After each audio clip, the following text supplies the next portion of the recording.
Hi everyone, and welcome to RollBound 2. I am your DM, Chas, and I'm going to go down the list and have everyone introduce themselves, starting with Groove. Good tidings. I am Groove, and I am bound to the role of Jonathan Oneros Phage. Alrighty, Allie. Hello, I'm Allie, and I am bound to the role of Prince Xander. Alright, Minnow. Hello, I am Minnow, and I am bound to the role of Vivienne Deshays. Alright, Joey. My name is Joey, and I'm bound to the role of Jay Elwood. Forgot his last name for a second. Alright, Dakota. Hello everyone, my name is Dakota, and I am bound to the role of Lysel. And last but never least, Mickey. Hi, I'm Mickey, and I am bound to the role of Emiko. Hey everyone, this is your DM speaking, and I just wanted to talk about why we're doing episode 14 instead of 13. I can't remember if I mentioned this in episode 12, so if I did, I apologize. But basically, there was just a little bug in my system, like a little glitch that made it to where it was not recording my audio because it was constantly pushing my audio down to 0. We've put some systems in place to now have a backup recording in case mine fails and all of that.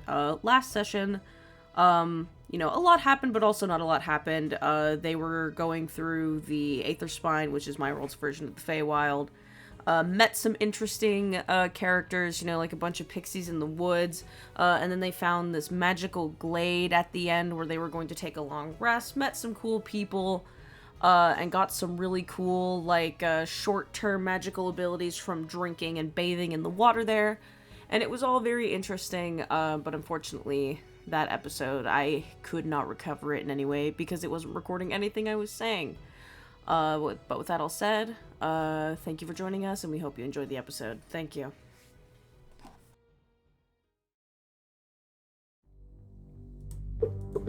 Vivienne has a massive crow swoop down upon her and carry her away. No, she does not. But what does happen is when Vivienne looks over and asks Johnny, you're not scared of me, are you?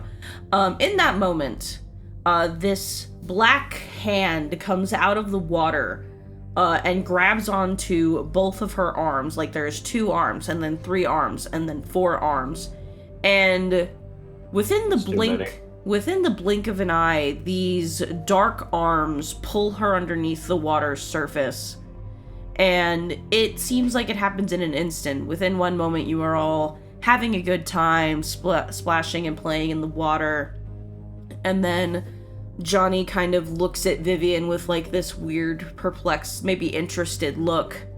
And as she turns to him to speak to him, she, one moment is there, and then the next moment, a bunch of these hands that look like they're made out of a mixture of shadows and grass just grab her and pull her underneath the water's surface.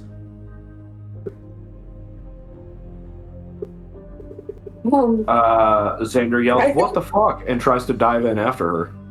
Yeah, I think Emiko is also going to dive in. Yeah, and both of you, the pool is not that deep. It's maybe about 6 feet deep. So all of you, when you get to a certain point, you have to swim, but it's not like you are, you can bounce up from the bottom. And since the waters were really clear, you swim to the bottom and you don't see anything.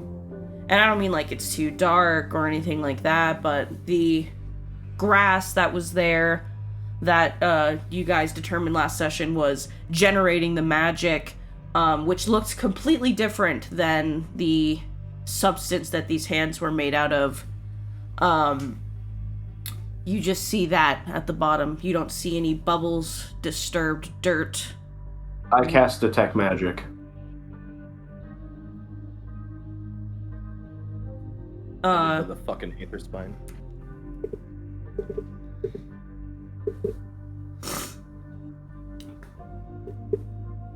And Detect Magic takes several minutes, right? Or am I thinking something else? I'm casting it as an action. It's a ritual, so you can choose to take the 10 minutes to cast it. But I'm casting it from the hat, so I can't do that. And even if I could, I don't have to. Yeah.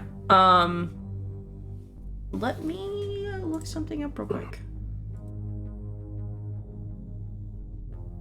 So with detect magic, of course, you do detect the, the entire area, in and of itself. But you... Motherfucker.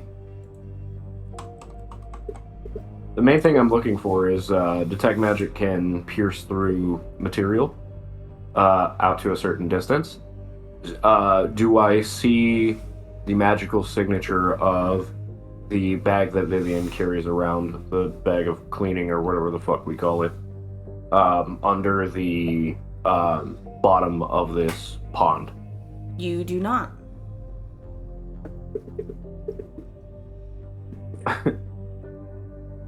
Any of her equipment that you know of.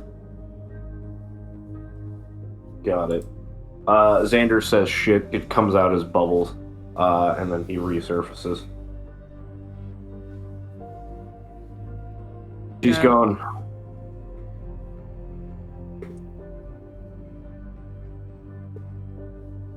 What the fuck was that?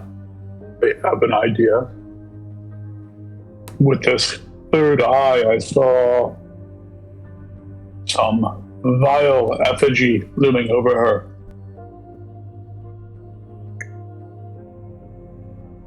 Perhaps that was involved?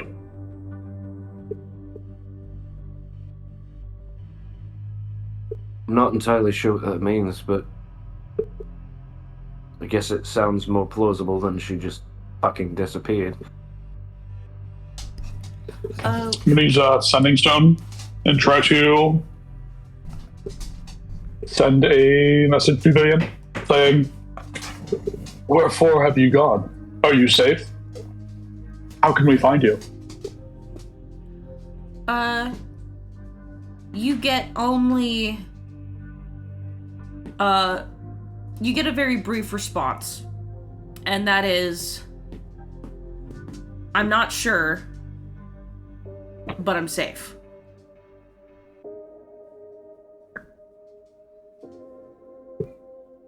I release this to the party.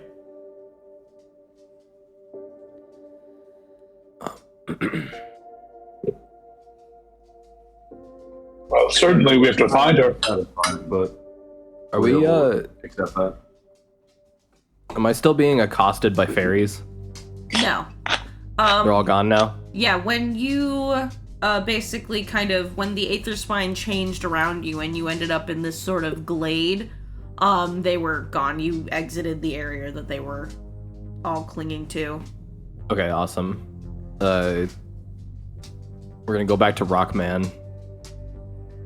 Put the helmet back on.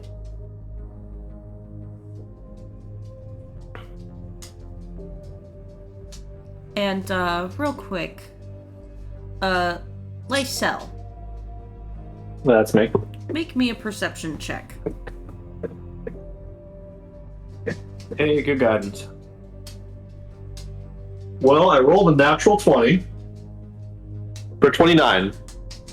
Yeah, as everyone is trying to understand what has happened to your companion, you notice, like, some light out of the corner of your eye, and you kind of, like, look around your person, and you don't see anything at first, and you hear, like, this chime noise, like, ding, like this, melodic, like, nice chime noise, and you look down and notice that from the center of your chest, because, part of your upper, like, lower neck, upper chest area is, like, exposed from your dress, you see that where your heart is, this little golden light shimmers, and then this ripple of green light, like, what emanates from, like, a drop of water, ripples across your skin, and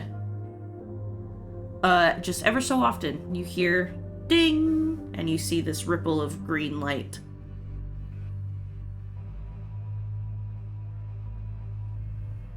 Well, it's a shame our doctor just kind of got up and taken away. if you'd like to try to discern what this is, you can make a Arcana check. Yeah, Johnny will go up to you and begin inspecting the light. Yeah, I was gonna say, I don't think I can make this check myself. I'll tag you with another guidance as well. The natural 20 or a 28, and with guidance, that's a 31. Damn. Do I pass? Yeah.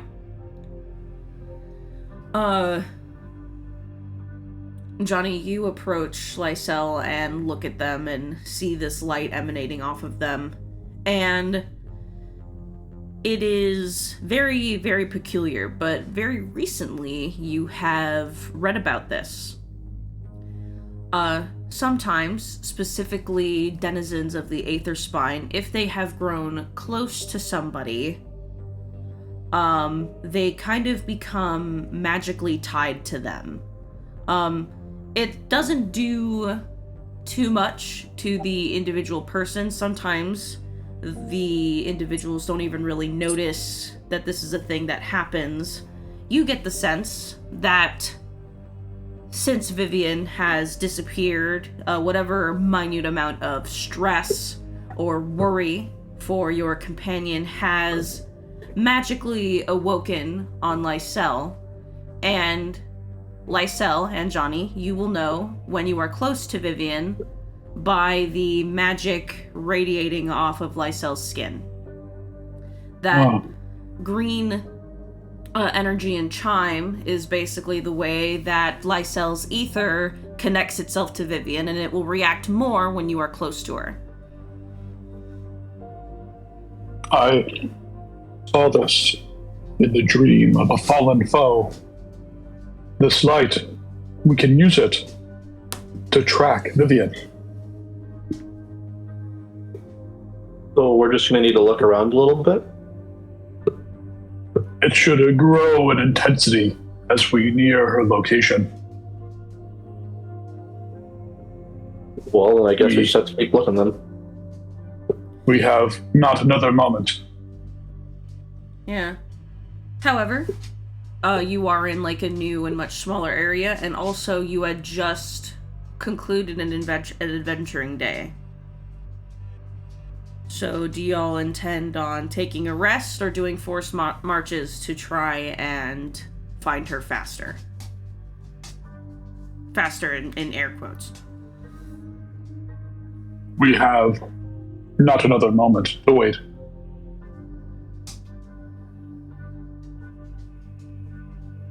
Well, if she's safe, it's probably better to take a moment to think, to rest, and be able to find her when we're all more clear-headed and not exhausted. Agreed. We're not going to be any use to her if we're half dead by the time we find her.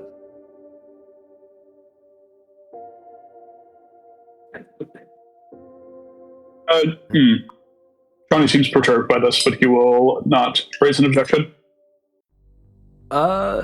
Seeing that Johnny looks perturbed,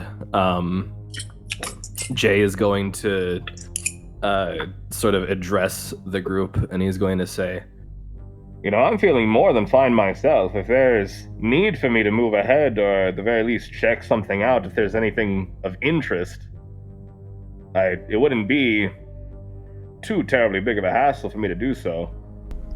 Lycophos speaks up and says, I would not advise you to go do anything by yourself. If you are separated, if the Aether Spine shifts when you leave, you will be alone, and we will have no way to directly follow you. Might you be able to accompany me? We could find our way back if you were guiding me, yes? That is true, yes.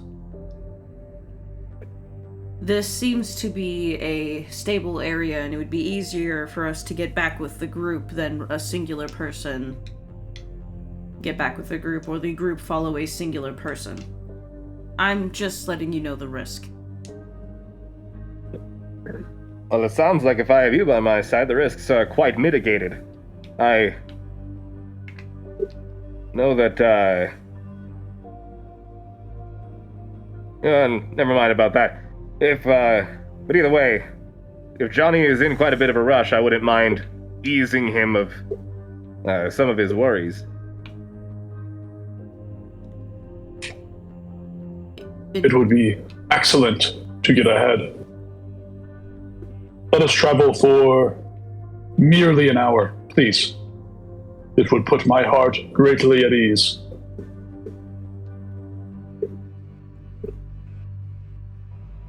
Alright,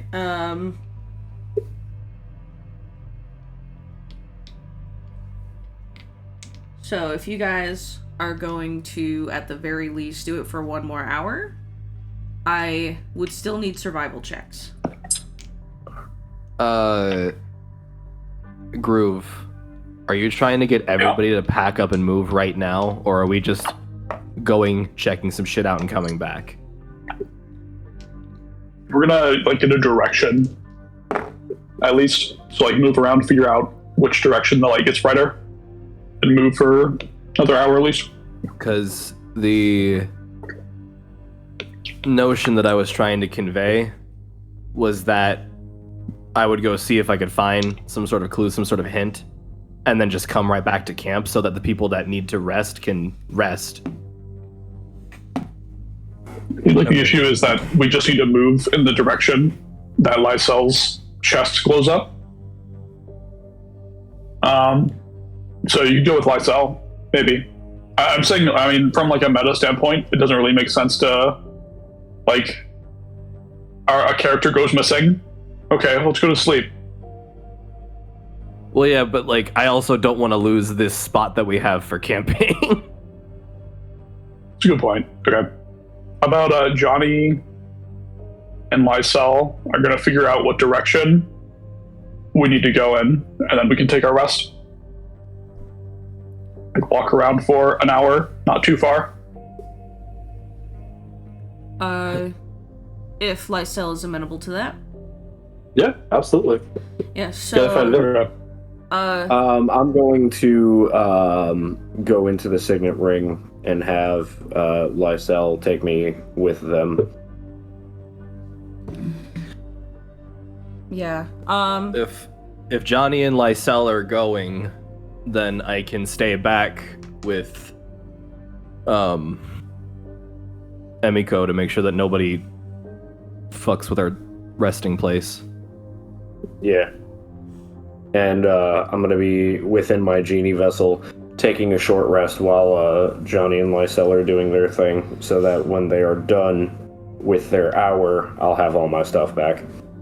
Alright, so since this is just taking a look around the area and you're not, actually traveling, generally speaking, I need you both to make me survival checks, but I want you to use whatever stat you use for your spell casting.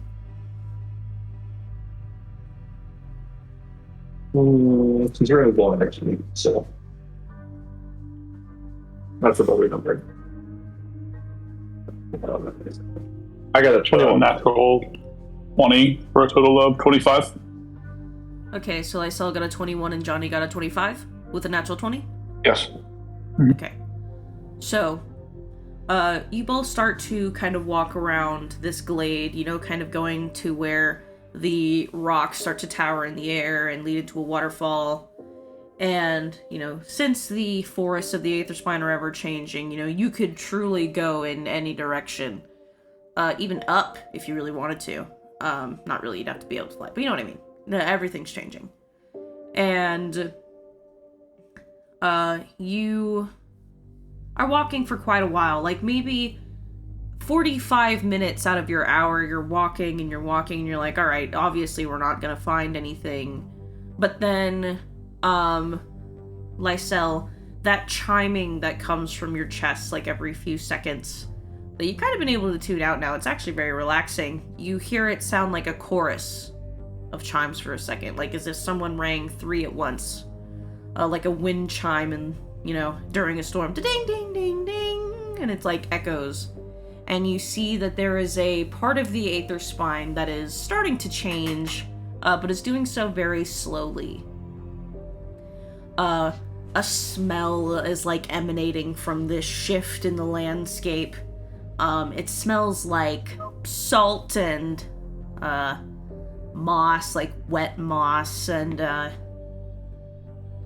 just a little it's like that dank smell that like kind of fills your throat, like murky, like when you're around murky water, how you can smell it and also taste it at the same time. Like a pond almost. Yeah, it hasn't changed all the way yet. It's still, shifting and in its kind of like wild magic state, because some changes, as you would have heard in your passing talks with Lycophos, because you guys have been traveling for several hours, at some point he would start explaining the way that certain things work to the best of his ability. Sometimes the changes are instant, sometimes they take a long time, and for the ones that take a long time, you probably shouldn't try to pass through them until the change has fully set. But when you're standing in this spot where this area is starting to slowly change and you get all these like pond and bog smells, the ringing coming forth from you rings a little more, like you hear more chimes at once. I think it's this way. Unless I was going to say it when they're facing in that direction.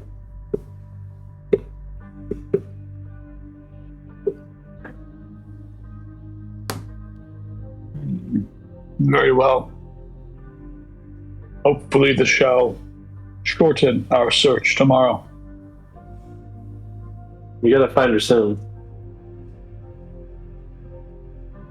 Indeed. My heart grows quite weary, especially considering the entity that loomed over her. I pray it is merely a subject of the Aether Spine and not something more attuned to her. Well, we'll just have to find her and ask for ourselves.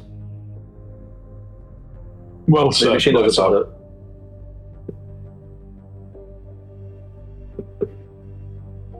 I'm getting kind of tired, though. If we're going to go after her, if we don't know where she went, we better get rested up. Yeah. Johnny lets his head down in acceptance. Certainly. Let's head back.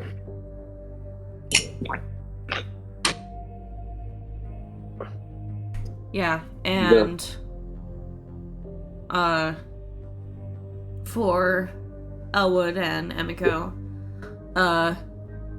Datia and Everence, who were equally as terrified about Vivienne just disappearing like that as you were, and one of them still being incredibly drunk.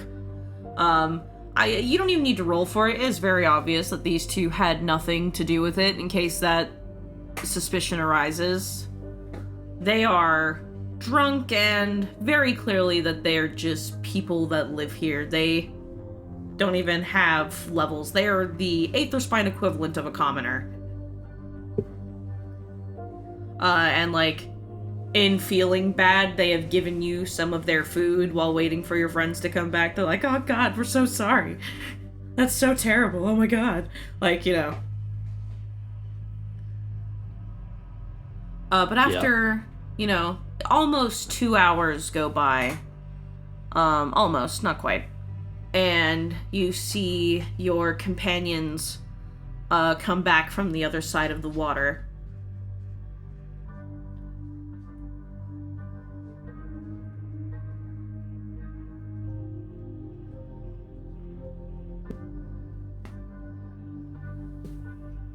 Johnny's gonna look around the camp and see if Vivienne came back. What news? We have an idea where she went, or at least where we need to go to find her.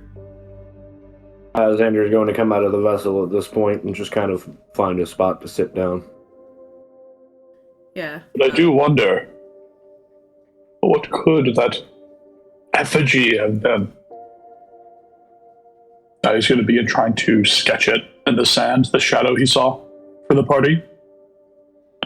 Yeah, and the being you saw kind of looked like the mix between a centipede, a humanoid shadow, And just every possible nightmare you could think of.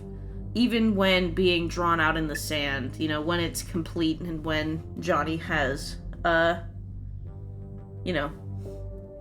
recollected the creature, it is, even drawn in the sand, it just gives off a really bad vibe just looking at a reimagination of it.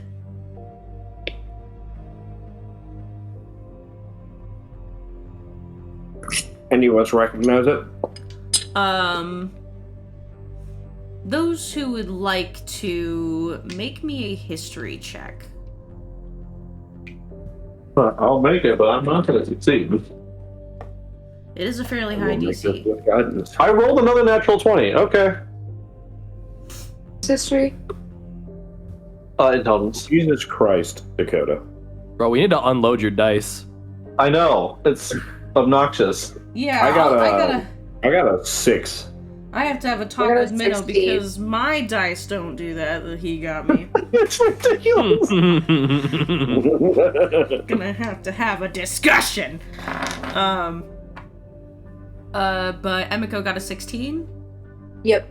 Lysel, what is your natural 20? Make your final result, just out of curiosity. 19. 19, okay. And then Xander got a 6. Yeah. Did anyone else? I got a 6 with guidance. It was a natural 3. Dang. Did anyone else get this, make this check? I don't know why I said that in every wrong way possible before I said it correctly, but we'll ignore it. I don't know that I need to anymore. We have a nat 20er in the fucking party. I got an 18. Alright. Not a lot of you really know, but for you, Lysel, something does tingle in your mind when you see it. You don't know exactly what this is, but for one, you can tell that it's definitely not Fae. That's for sure.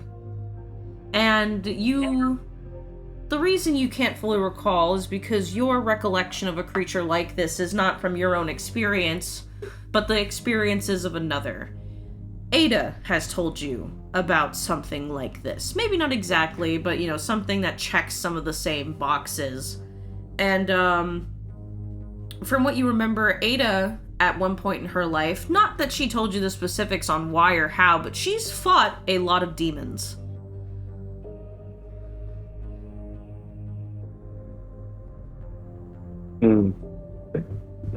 It sounds like it might be a demon. My mentor told me about a couple of them that they fought. And what I saw from her and what this thing looks like, it looks about the same.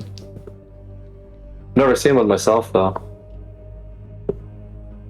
These creatures, are they typical of the Aether Spine? Are they, DM? No. Would I still know that? They are not native to the Aether Spine, no. The demons, and you would also know this from Ada, because this is where she fought them, demons come from the Hells. They can come from anywhere. Did it bear any resemblance to the demon that Xander had encountered? Did not.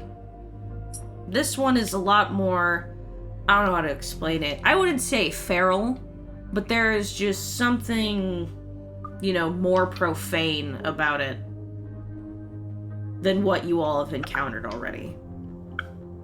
Wacky.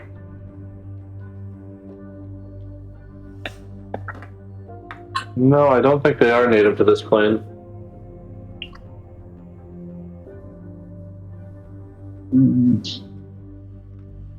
Why would Vivienne, of all people, have been contracted with such a great evil?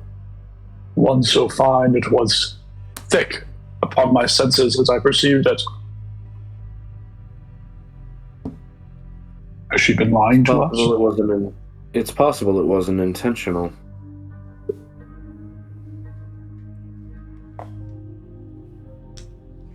You shouldn't make any hasty judgments. Yes. She could have been a sudden thing. Could could have happened quite recently. Maybe she didn't know about it. There are No. any number of reasons why this could be the case. She knew about it? Yeah.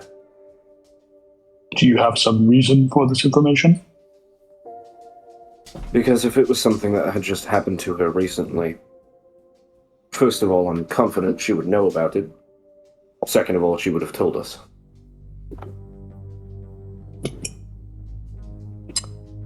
No, this is something from her past. That's why we don't know about it. Doesn't like talking about it. Trudging up the past isn't exactly something that we are known for, you know. Johnny, when Xander says something from her past that she doesn't like talking about, you are brought back to that conversation you had in the tavern room with Vivienne.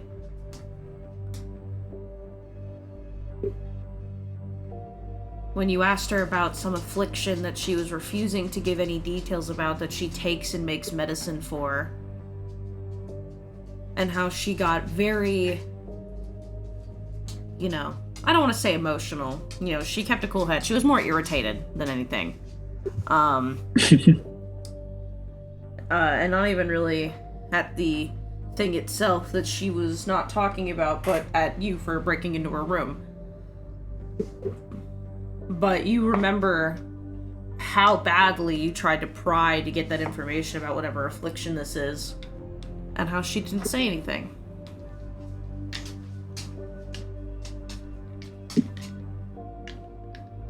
Vivienne is good, but she contracts with evil. I don't know what to make of this. Again, it's possible it wasn't a voluntary contract. Sort of like what happened to me and that demon fella. We were in the ruins and I picked up that item. That holy Perhaps. symbol. But then again, it could have been intentional. Sure, but Johnny seems to lay his hand over the demon, looking over every detail of it. If he's lost in thought, I don't feel there's any sense in reading intent or motive into this when, first of all, she's not even here. And second of all, it doesn't really do us any good either way.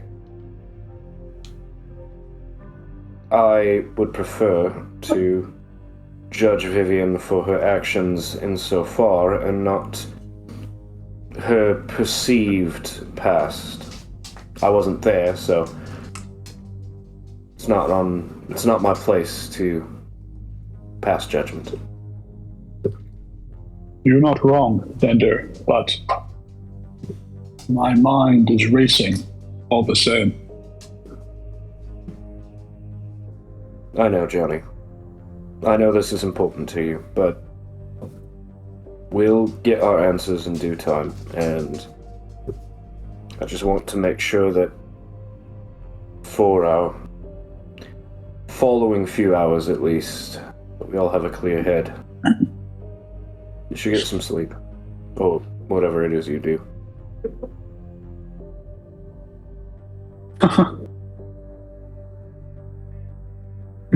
It seems that Johnny is about to say something, but he stops and will nod as he continues working on the drawing. Yeah, so does everyone buckle down for a long rest? Mm-hmm. Yeah. Indeed. Yeah. After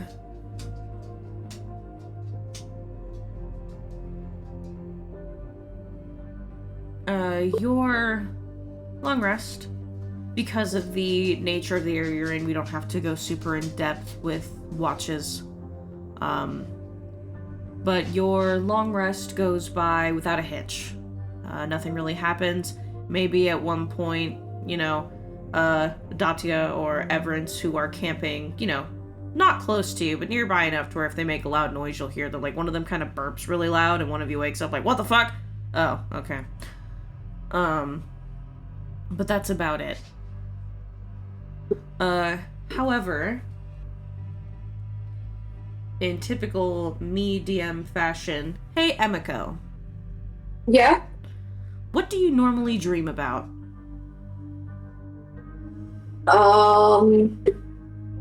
It's an ominous question. I think recently Emiko has been dreaming about her family and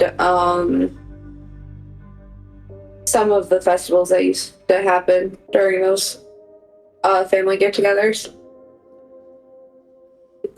Yeah, normally your dreams are full of the smell of sweet street food and the autumn breeze through the air and the smell of freshly burned fireworks after they go off in the sky.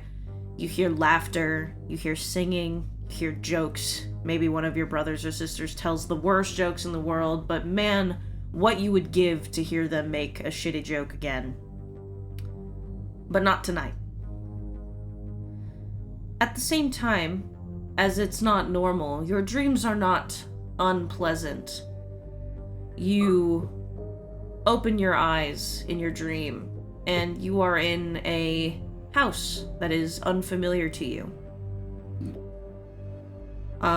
It looks similar to the architecture of Yelitsune. You know, it doesn't feel fully unfamiliar, but you know you've never been there. And you hear a soft voice calling to you from another room. Are you finally awake? It's a masculine voice. Kind of soft. Sounds like on the recovering end of a sore throat, though, but it's not one you've heard before.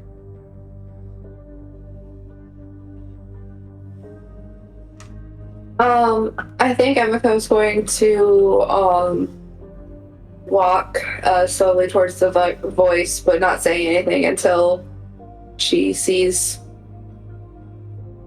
who it's coming from. Yeah, you walk into the room that this is coming from, and you go from kind of like a bedroom. The bedroom doesn't have a door. It just leads into a very tiny, like, a crossing into a much open area that looks like a living room, kitchen kind of setup. There's this square hole in the middle of the room that has embers at the bottom of it, with like a bar over it held by metal with a kettle hanging down from it over these embers. There's like a fire pit in the middle of the room. There is no actual like kitchenware. You see that like off next to this kind of square indent in the floor, there's a bunch of like utensils. Whenever this individual does cooking, they do it in this little fire pit in like the middle of their living area. And there's like mats on the floor surrounding it, you know, far enough away where nothing gets burned, and you know, it looks very comfortable. There's a few lanterns lit throughout the room. You know, this is not this, like, this definitely isn't the super nice kind of housing that you would live in. But it's, you know, it's comfortable. And sitting down on one of these mats, you see a kitsune individual. He's like, almost twice your height. Almost. Not quite. That would make him like 7 feet tall, but, you know, almost double your height. Has one of his ears is very badly damaged. Looks like something bit through it and bit half of it off. But he has soft features. Definitely looks to be around the same age as you, if not older. And has this kind of messy, like shoulder-length red hair. And his ears and tails match. But the tips of his fingers look like they are kind of permafrosted. Not in the way of like an injury, but as in like a perpetual frost magic is coming off of his hands. And he's making tea. He's using a poking stick to kind of like make the embers stay lit. But the weirdest thing about this individual is that he is covered on most of his body in bandages. with like little bits of blood splotches pooling through. And his 3 tails are like curled around at the sides of him, kind of giving him like a pillow to sit on, because he's sitting on them. And he looks up and says, "Oh, I didn't hear you walk in. Would you like some tea?"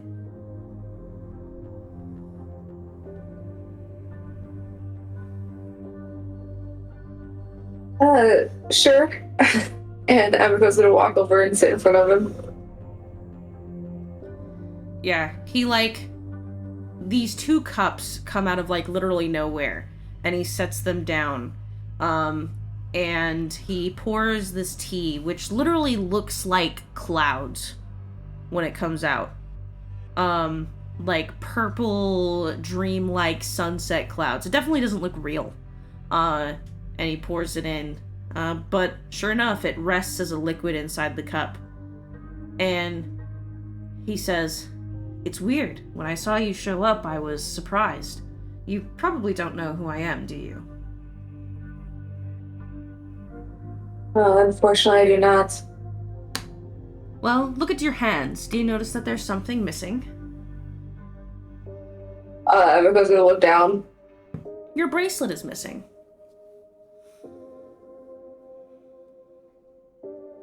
You're the presence I've been feeling. The bracelet. I am.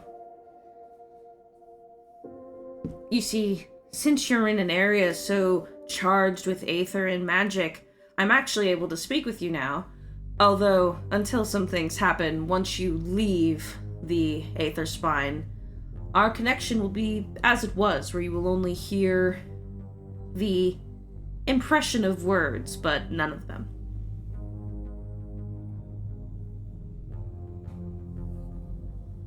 Do you know what I need to do to be able to help you?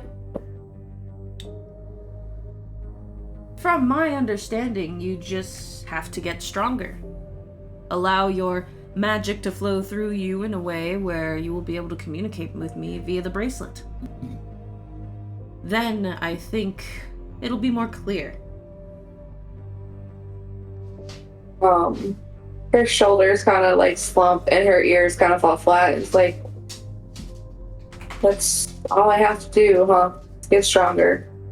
I don't understand why this is happening. Like, why this is important. It's not a bad thing. He kind of puckers his lip as if in thought, and he goes, "I get it. Individuals are not telling you exactly what that means, but if you think about it in a way more like exploring the world, seeing the changes, seeing what you can do with this newfound power, I think you'll think of it a lot easier. If people just tell you to get stronger, you don't quite know what that means, but what does strength and all that look like to you? Do you have any goals?"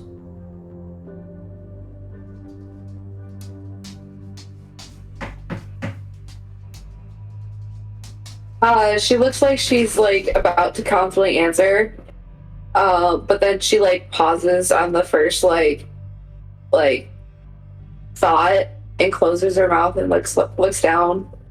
I don't actually know if I have any. Well, maybe that's why that phrasing always confuses you. Because the people that speak to you, they think you already know what you want, and you don't. So it becomes frustrating. But do you want to fell your foes with a single strike? Do you want to make the earth shatter as you walk? Or do you want to cleanse people of their injuries and their illnesses? Or do you just want to go home?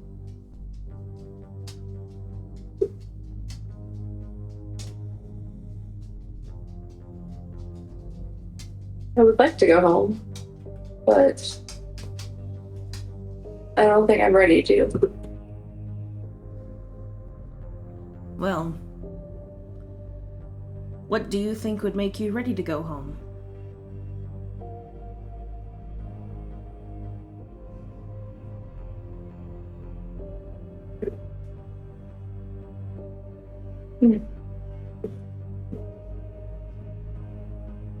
I've always worded it as getting stronger or becoming worthy, but I don't know what that means.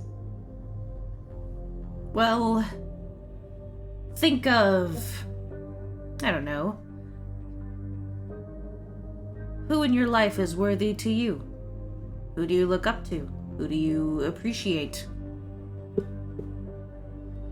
And what about them makes you think so about them?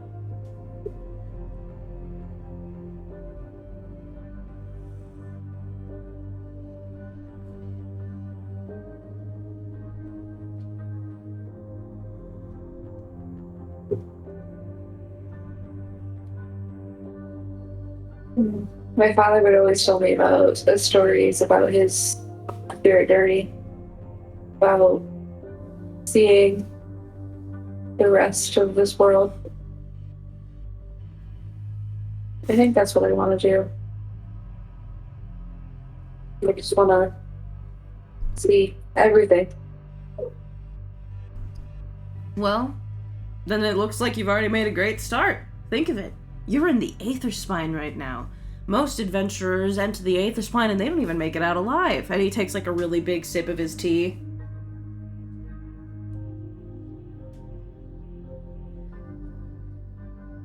Or wouldn't I have to actually leave the Aether Spine to make it out alive? I think you're going to. You're not lost. You're not mortally wounded, being assailed by redcaps. I think you're doing a pretty good job. I had things that I wanted before what happened to me, and his eyes like glow fiercely for a second, and I'll get my chance to make them pay.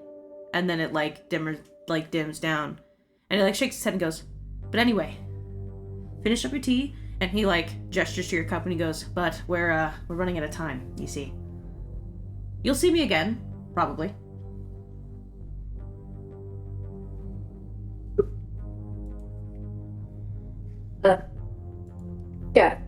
I hope so.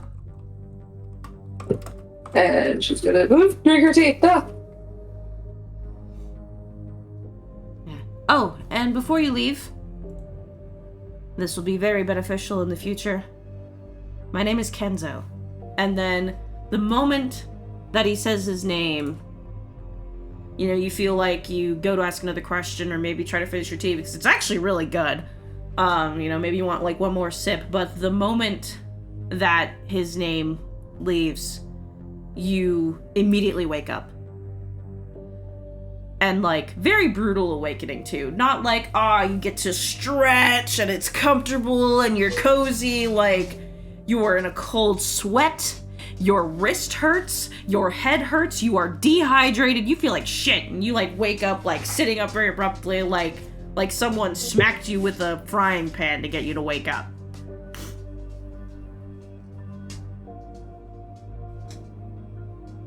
Is there anyone near me? You look over and Johnny, his shadow long as his back to the fire, is staring at you.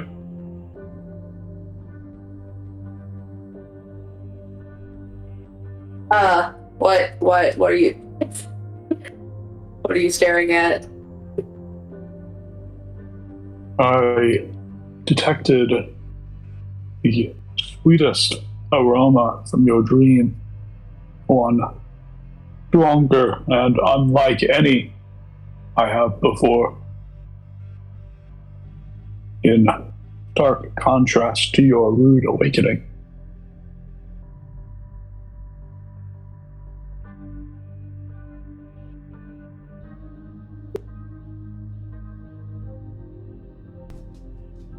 And Emiko, on your wrist, because it hurts, you look down and your bracelet has burned a scar into your wrist. It's not super noticeable considering the, your skin is nearly the color of charcoal in that area, as it is now, by the way, navigated a little past your wrist instead of just on your palms and your fingertips. But your bracelet has burned a mark into your wrist. On all sides. It is a perfect imprint. Does it seem like a fire burn or like a frost burn? A frost burn.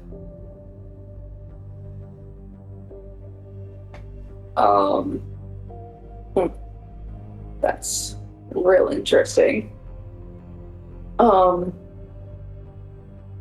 think Amiko's gonna move to sit next to Johnny. And kind of just look at her hands in the fire. You know, Johnny, you're very strange. I'm aware. What's even stranger is that mark, those changes in your hands. Did something happen?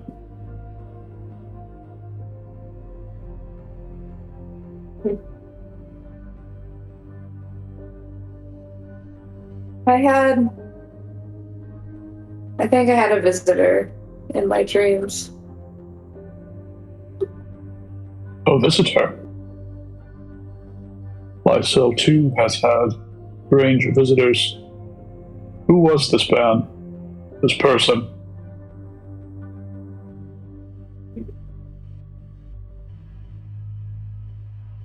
I don't think he means any harm. And then she kind of runs her fingers over the bracelet.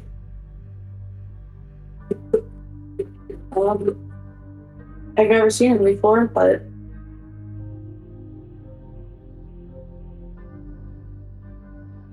I don't think he wants any harm to come to me. That's intriguing. And how does that make you feel?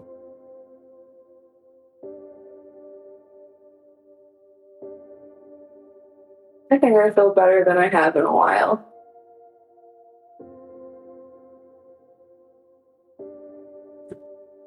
Because of Johnny.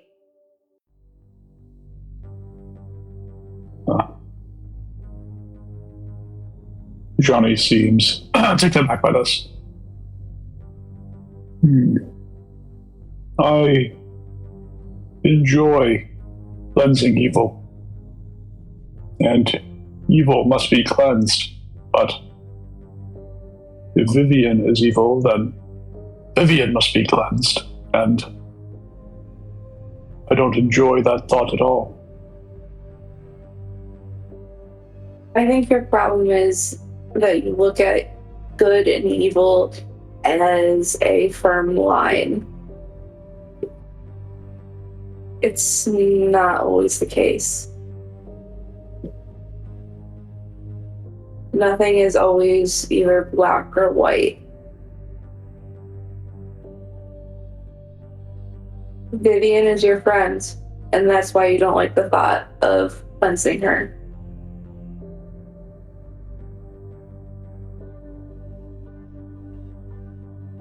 Vivienne is my friend, yes, but our companionship is predicated on benevolence. If she is evil, as there is distinct good and evil in the world, then I must have no qualms in digesting her. As with any other evil.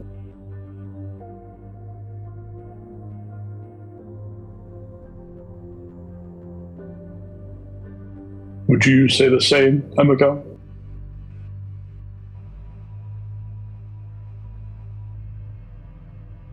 I believe that if someone is evil, if someone is hurting people, then they should not be around. But we don't know anything about her past. And when you think about it, we only met, what, a month ago? 2 months ago? It's going to take 16 days time. ago. What? 16 days. It's going to take time to open up. She's not going to tell you everything right away. And I know that's hard for you to handle. But I think you should wait until she gets back and tells you her side of what happens before you decide she's evil. She hasn't hurt anyone that doesn't deserve to be hurt, has she? Since you've known her. You said that those who hurt others should not be around, and I am in full agreement with you on that matter. So then, if we speak to Vivienne and we discover that she has and will harm others as evil does, then what? Is she still Vivienne then?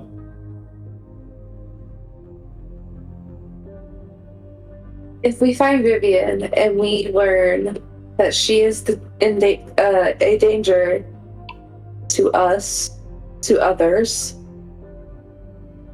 I will stand by your side in what you think should be done to cleanse evil. But I'm pretty confident that we'll learn that she has a lot more to her than just being evil.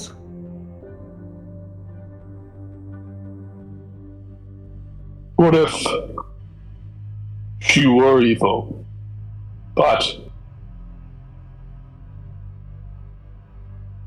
they'd only harmed evil creatures? What do you think of that creature? And, Johnny stares deeply into Emiko's mask. I think Emiko looks at the fire for a long time before turning back to Johnny. That's why I said that there's no such thing as just black and white. There's always shades of gray. And someone that is evil, and she's gonna put like quotations like with her fingers, someone that is evil for the sake of cleansing evil isn't very evil in my book.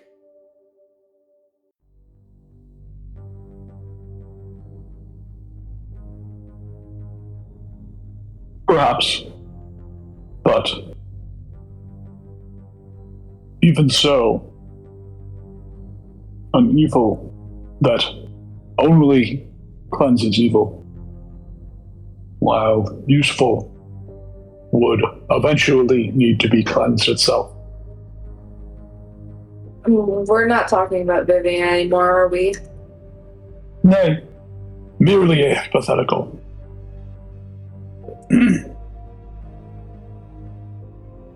Please, entertain me. It brings my mind away from Vivienne.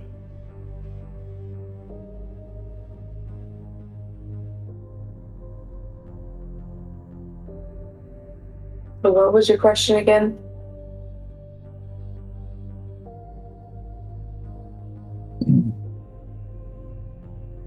I've forgotten now. I feel that there are more pressing matters on my mind.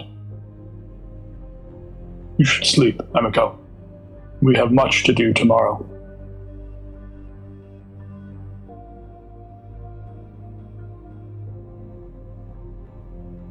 Emiko's gonna stand up and then like punch Johnny's shoulder. Johnny falls unconscious. She's gonna like look down at you and like know that she didn't do it very hard, and she's gonna sigh, sick of your dramatics, and then just leave.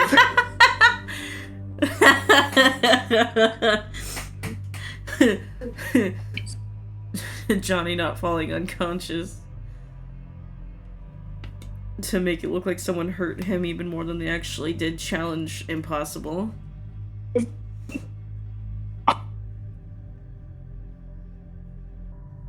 Anything else that night? No. Once again, the long rest goes by without a hitch. In fact, Emiko's sudden awakening is maybe only about 15 minutes or so before everyone else wakes up. And everyone is fully rested.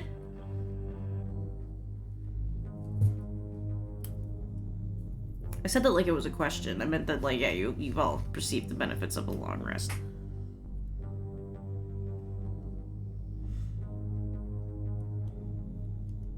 Yes. And we're gonna head toward the direction we found yesterday. If we drink from the lake again, will we get new shit, or is it still going on? I think most of the stuff y'all got lasts for an entire day from when you drank it, so you still have the effects from yesterday. Okay. Yeah, Johnny's gonna take a water skin, a couple of water skins full of rainwater. Or not the rainwater, the lake water. Yeah. And as you're all leaving, Datia and Everence, like, are waving. Oh, they're sober now. And they're just like, bye-bye! Nice meeting you! You too! I wonder what they're going to do. Why were they there? I don't know. It's part of the curiosity. I should have asked them. Oh well. Vivienne's dying. I mean, maybe before. Let's go. No, Dying. You need to. we do not know that she's dying. I mean, she very well could. In which case- We shouldn't think that she is, because that's the part that gets us all riled up, you know. In which case, we may want to stop it or accelerate it. Why would Let's you go. want to accelerate it? Because there are some fates worse than death. I don't know what your last name is, so I can't dramatically say it, followed by a title. My bad. Do you even have a last name? Not that I've come up with. Do you want us to give you a last should name? be Fade. So that we can be siblings. Fade? Two different types of people. Phage. Oh, Phage. I thought you said Fade. Self-aged. We could both change our last name to that. I've already given you a ring, so offering my last name would be a little presumptuous. That's actually a really good point. Technically, we're all married now, so. Well, actually, no, just the three of us, if we're going by that logic. I only had enough money for 2 rings, aside from Whoa. one for myself. Strange Oh, as yeah. polycule. Married for the magic benefits. Wouldn't my name then be Lysel Lining? Lysel lining! You know, Lysel, that's not bad. Yeah, that kind of goes hard. You should keep that one in the tank. I think that might be worth it. Yeah, that was actually Well, kind of I- sick. Well, I suppose it is fair. That's not. I like to imagine, because of Chas's reaction, like the clouds parted in the aether spine, like a single beam of light fell upon Lysel when they said that. Oh, no. Here, I'll do you one God, better. When literally. Lysel, when you say out loud, oh, you know, like Lysel lining, a tree grows eyes and a mouth that goes, hey, that's actually a really cool name, my friend. You should do that. Johnny stops the tree. Yeah. Johnny, what's eats the tree?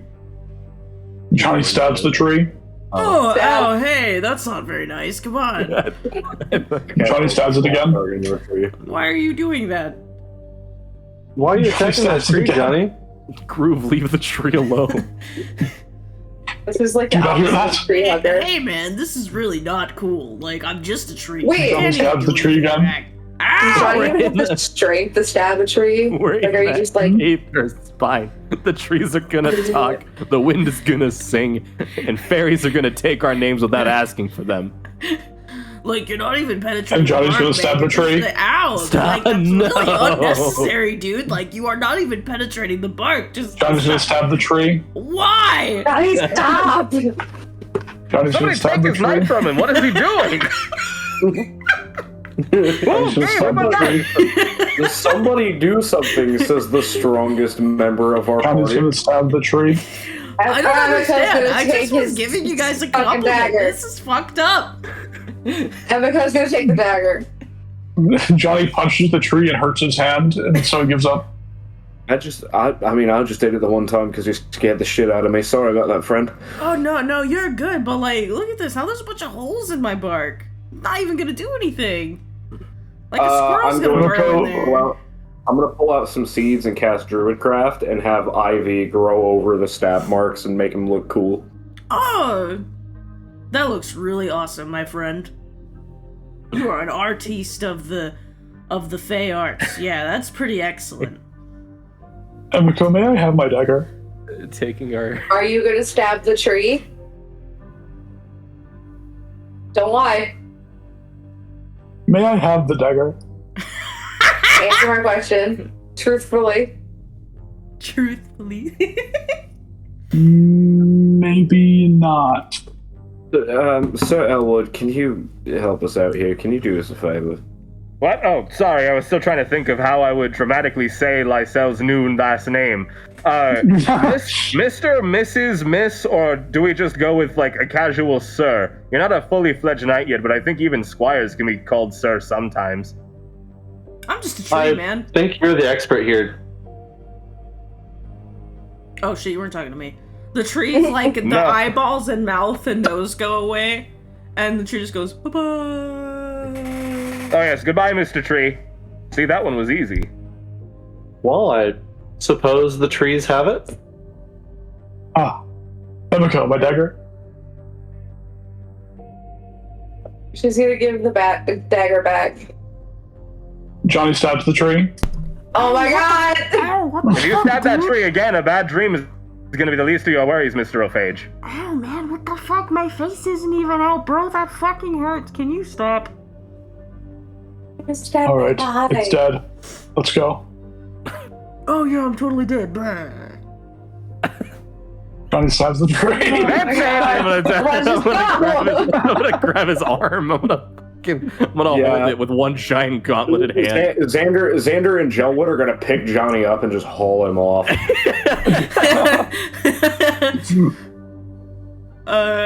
You're getting carried away like a Coles mannequin. You're done. Nature can obviously deface itself here. It doesn't need you to help it along the way. But I am nature as well. Lycophos like puts his hand on the tree and says, "Sorry about that, kinsman." Oh no, really, it's fine. It's just kind of awkward, you know. Dagger comes flying out at the tree. You would not be able to hit that tree. Yeah, it misses. Emiko uses deflect missiles to catch the dagger.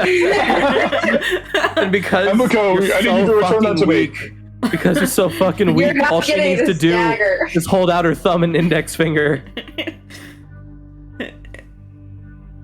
Yeah, and as you all that was really funny. As you all make your way back to the area that Lysel and Johnny discovers, you see that this area has completely changed. It is completely different. It is entirely shifted. And ahead of you, you see that as you progress forward, the world starts to shift and sway around you. A completely new set of colors takes over your vision, and you leave this shimmering glade, and if you were to look over your shoulder, you would not see it anymore. And you see that you are now trudging through this very large, expansive marsh. You hear like wet sloshes under your footsteps. You see that there are. Oh yeah, sorry, Abiko. Yeah, you got mud between your beans. I'm sorry. See, this is why I told you. I'm gonna pick up Emiko and carry her across the marsh. Yeah. Feedback ride. Oh, I can do that. Oh. Xander, who is completely unimpeded by the mud, just says, "I can do it better," and then waits Probably at, my door. greaves are. This is very heavy. I'm just saying it would be no problem to carry it on my shoulders if that's what she wants. I just don't know if she's too heavy for you or not. Not to say that you would, by the way. Not to say that you would. No, Xander has Very Xander. slim, very lean, and not at all muscly physique, of course. No disrespect towards the lady. You guys watch as the soft, squishy mud beneath Xander actually hardens as his foot comes down upon it, and just becomes like a perfect foothold every time. Xander's so hot, makes the ground even hard. Exactly.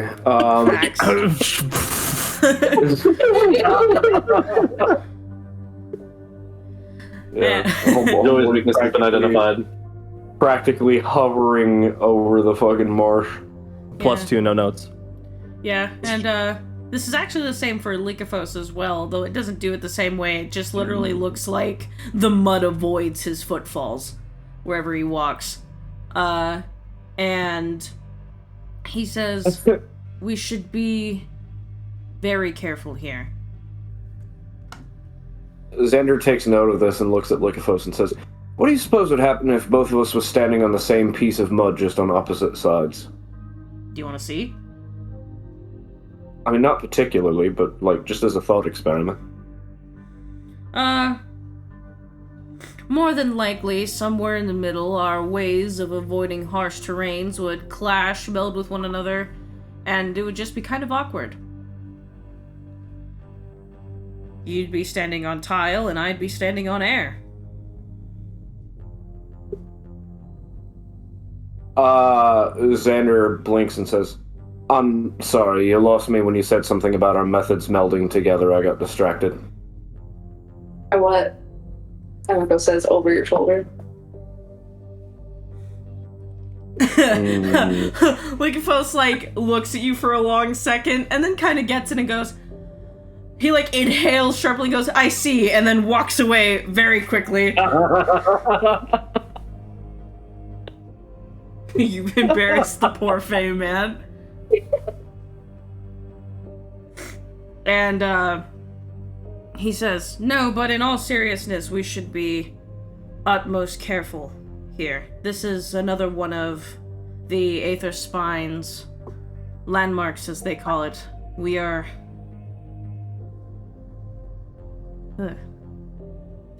We are in Shimmerat Fen." As a reminder, everybody has aid +10 to your max HP. Similar to last time, if any pixies come out and try to talk to you, do not give them any valuable information. We don't need code names this time because it didn't even really work the last time. But also, this area will likely have more dangerous things in it. Watch where you step. This marsh is full of surprises and very dangerous.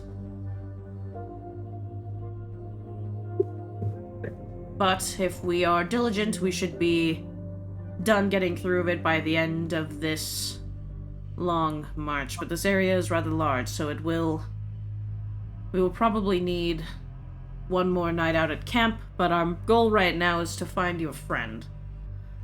And similarly to when you kind of approach this area, Lysel, you're hearing the 3 chimes. I do believe we're getting fairly close. Do we have any reason to hide or be stealthy here? As far as I'm picturing, Chaz, it kind of sounds like we're in an open field, right? Like an open marsh. Yeah. Xander just looks around and says, "Unless you have some way of turning all of us invisible, I don't think it'll help." Yeah, because, It's like there's a tree ever so often, but like you are just in a marsh. Pass without trace is good, but you still need to be able to take the hide action if you want to be able to stealth. And if we don't have any cover, we can't do that. Real quick.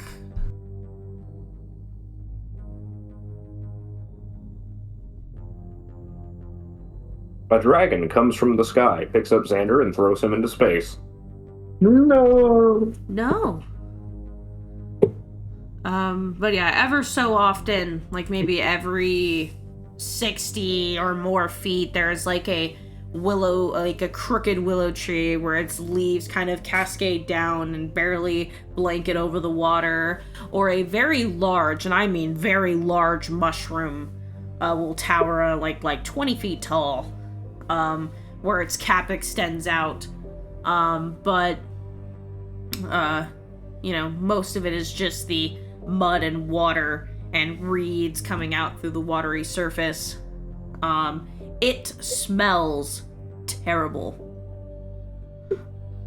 Xander is going to, first of all, make sure he waves hello and is polite to all of the trees and mushrooms now that he knows that, you know, they're probably alive. And he's also going to basically just be spam casting Druidcraft to make the smell not as bad for Emiko. Thanks. Well, I figured if the spell was going to make anybody throw up, it would probably be the worst for the person who was constantly forced to wear a mask. I don't imagine that'd be pleasant. Yeah, it can get pretty stale in here. The mask doesn't block out the scents? Sometimes, but other times it doesn't. It's very weird. Xander looks over at Bellwood and says, "It's not airtight. If it was, she would have suffocated a long time ago." Well, I understand that, but I can't really ever smell anything through my helmet except for steel, so... To be fair, you also don't have a nose sometimes. That doesn't mean that I can't still smell. It doesn't? How do you smell without a nose? That's the part of you that's made for smelling. It's more of a taste thing, really. They are connected. So you're like a snake? That's not a bad way to put it, actually. Oh, that's so really cool. Though I wouldn't say that that's an all-the-time kind of thing. It's mostly just because your sense of smell and your sense of taste are attached. So... Oh, so it tastes really bad, so it also smells really bad. Usually the answer to that is yes. How soap makers get away with doing the opposite, I'll never know. And how cheese makers also get away with doing the opposite, I'll never know. Ah, true, but for them it's oh my goodness. I have smelled some awful cheese. That was some of the most delicious stuff I've ever tasted. And I believe Gives a really bad breath, though. I believe that too. What about you, Larcella? You ever had any good cheese? Not anything particularly fancy. We have to get you some good cheese then. I mean, it is Maybe, just cheese, right? Just cheese! No. The nobles both incredibly offended at that statement.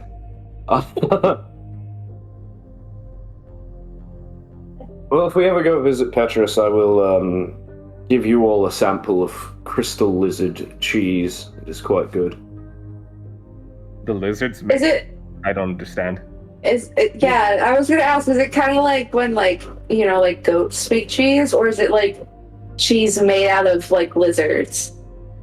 Well, a lot of people have the misunderstanding that all the crystal lizards in the elemental plane of Earth are all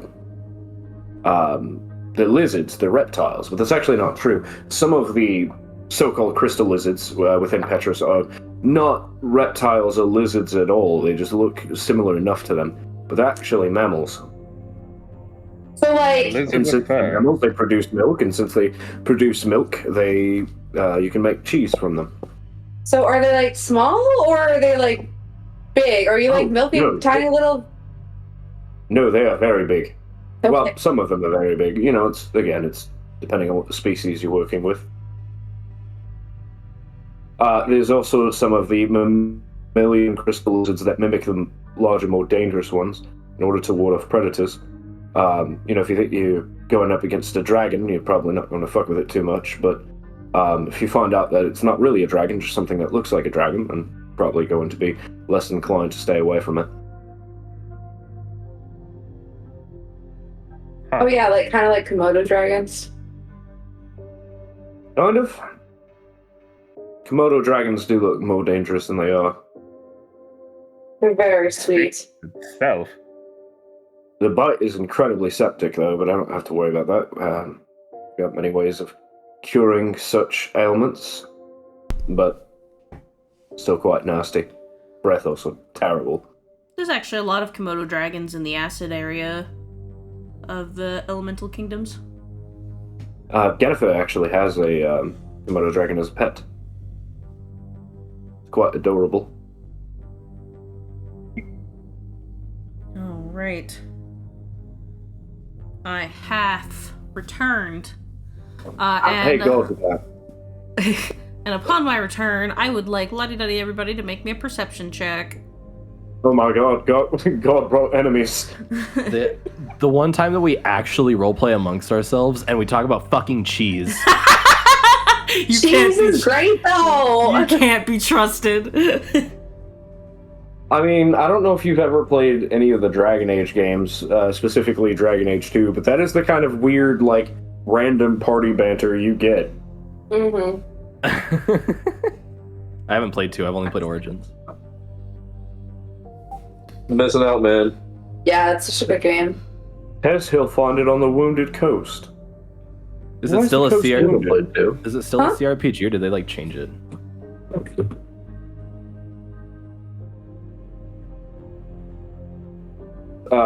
So I have spoilers for you guys. I rolled very badly. Oh no. Like always. Damn! Oh my god. Xander Bro's do be eyes rolling. are closed. Xander do be rolling By the bad way- on perception checks sometimes, though. By the way, Sometimes. Lysel 1, me and Emmy go 0. Oh my god. Not again. Oh my god. Dakota got 2 It is- y'all. It has I become a rolled a 1. constant because it happened last time too. I rolled a 1. I rolled a Fuck. 1, I rolled a 1. Fuck. Alright. Alright, Emiko, the boys are otherwise engaged. You're gonna have to bring it all yourself. Bring what? Oh, myself. What? What am I bringing? Everything. Don't worry about it. So everyone, actually, let me decide if everyone. A bird shits on Xander's face and he's blinded. No. Ew. Lycophos rolled good too. So yeah, everyone except for Xander. Bird shits on his face. No. And then What do you mean no? I'm saying it. That's what happened. You all are trudging through the marshes, and there's a lot of noise going on. You hear, the sounds of crickets, random magical, twinkling noises, because it's the fucking Aether Spine, and that's just the noise that comes out of everything. But... The place ever shut the fuck up. No. Especially not right now, because off in the distance, you hear, shouting. It's almost muted by the, just constant noise going on. But you hear someone shouting in the distance, "Help! Please, is anyone out there? Help! Oh god, Seems it's like a going trap. to eat me!" Is that our cue, Lycophos, or is this one of the guises and glamours of the Aether Spine? This is what our cue. The sounds of help. I- Johnny's gonna run towards the sounds. Johnny's sprinting towards the sounds. Whoa, wait, Johnny, help! Lysel's gonna take Johnny, off you need after. to wait a fucking second. Nope, Lysel's gone. Nay! Oh. The ground forms a fucking longboard under Xander as he goes after them. Yeah, Lycophos will run after. Well, we can't do anything about it. We have to stick together. I understand this, but while we're running towards the sound of help, tell us if it's a trap first, please. Honestly, if it's a trap, I have no way of knowing. It's definitely not an illusion, though, if that's what you're asking. Okay, good. Then let's go. Yeah, and as you're all running, you're running through the marsh. It is, for all but Xander and Lycophos, unless anyone else is resistant to, difficult terrain. It is difficult terrain. So maybe after about, like, a minute or so, you come upon, quite the scene. You see the water get slightly deeper. Not enough where you can't walk in it, but you see that there is a gnarled, mostly broken tree, and you see a person clinging on to, like, a high-up branch, holding on to it, like, legs are wrapped around it, arms are wrapped around it, like, holding on to it, absolutely terrified. You see that this person kind of looks like a, what is it, a fawn? Is that the one where it's like a person with deer legs? A satyr? Or Fawn no, or satyr? Deer legs. satyr is Deer no legs. Never mind. Yeah, deer legs. Yeah. But the deer legs are made completely out of, like, wood. And they have a very skinny figure, like, strung to their back, by, like, moss and, fiber that has been rolled into, like, a strap. They have, like, a violin, and it's a bow on their back, where it's, like, hastily these things are... And it's gripping on for dear life as you see that there is this large... creature underneath. I mean, it is actually... What is the step above large? Huge, right? Huge. Yeah, it looks like a huge crocodile with, like, where some of its body looks like it's made out of solidified water, but then other parts have so much moss that it almost looks like fur growing out of it with mushrooms, and it is growling and, like, basically trying to clamber its way up this tree, and the individual is, like, clinging on for dear life, and they look up and go, "Oh, please, please, please, this is not a trick that I am playing. I need help to end this creature. For me it is dismaying. Please." You know, for future reference, you adding in that line about how this isn't a trick is it just counts as adds to the suspicion. Also, if I had a coin for every time while traveling with these fine folks I had to rescue a person with wooden appendages out of a tree, I'd have 2 coins, which is not a lot of money, but it's strange that it's happened twice. And third of all, fuck you, beast, and Eldritch Blast. Oh my god. Yeah, I need everybody to roll initiative. Is there a tabletop for this? You're a tabletop. The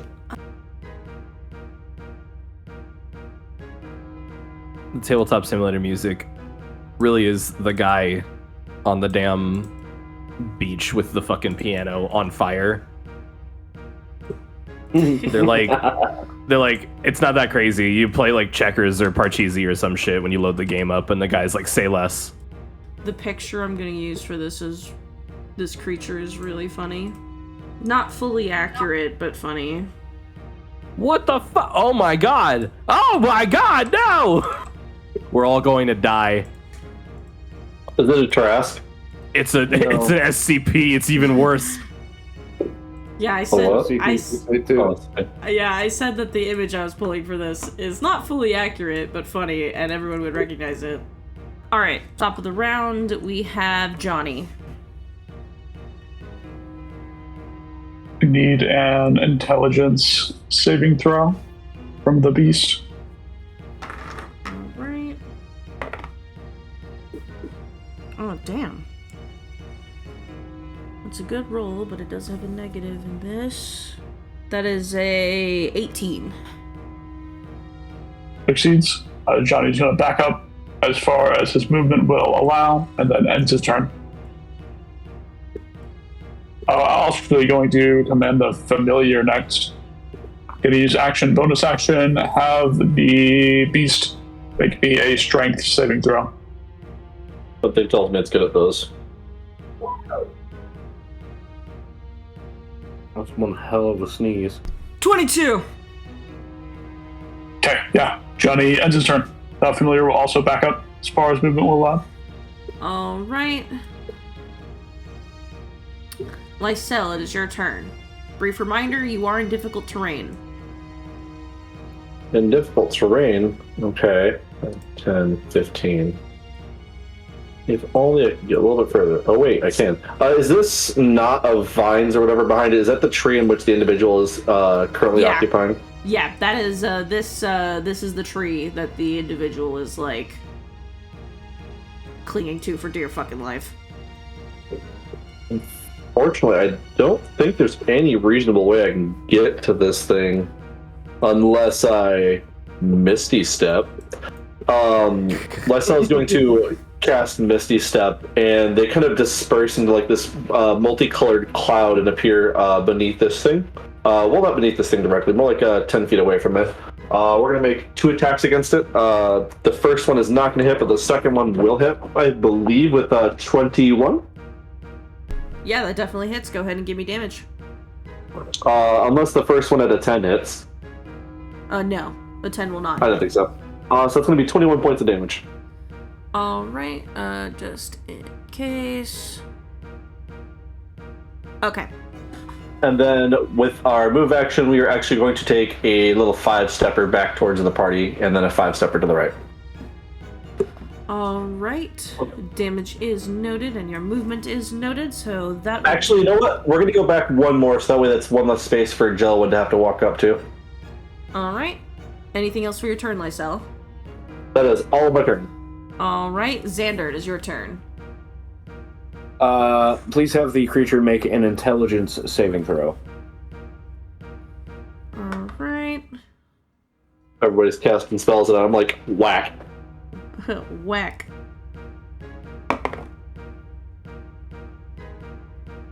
I got a 16.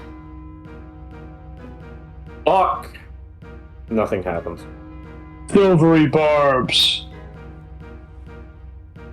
Rolling again.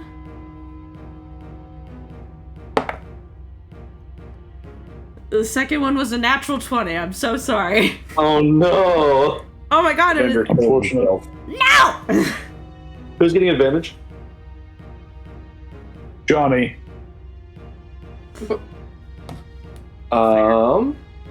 Let me check distance. So this whole thing is difficult terrain, right? Yes. And Emiko's still on my shoulders, right? Yes. Okay. So Don't take her too far away. 5, 10, 15, 20, 25. Actually, you have like a 30-foot reach, right? Me? Yeah.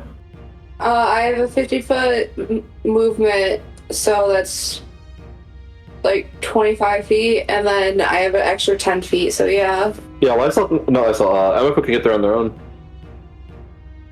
Alright, I'll drop you off right here then, and then I'm going to bonus action cast Blade Ward. I love how Lysol goes to get themselves in between these two and this beast, and they just casually walk past, like, what? I don't know what you're doing. I just saw you teleport forward. That is the end of my turn. Alright. It is this big motherfucker's turn. Turns around and sees things that are not in a tree.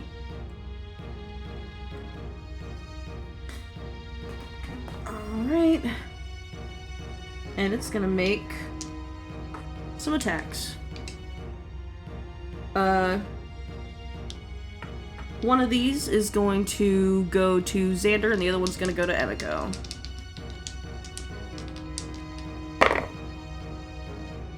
What is it, Amy? The big crocodile. Right, is he like trying to bite me, tail tag? Bite. Okay. Sorry. Both times are bites. My apologies. And I got the same roll for both of you, so... Wait. That is a 24 to hit? Yeah. Shield. Let me check. Yeah, that hits. Wait, no, never mind, not shield. It hits. Wait, never mind, not shield. Okay.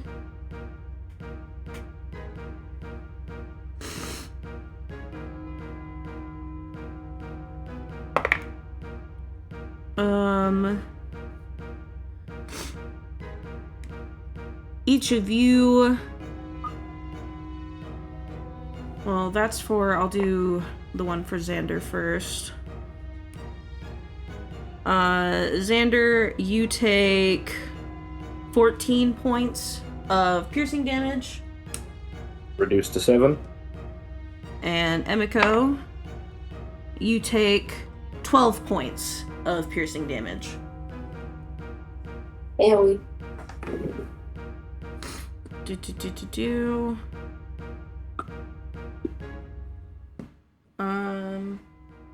And I did not recharge that, so that'll be the end of its turn.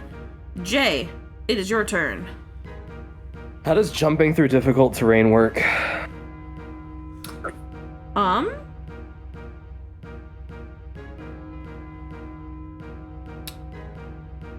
I genuinely do not know.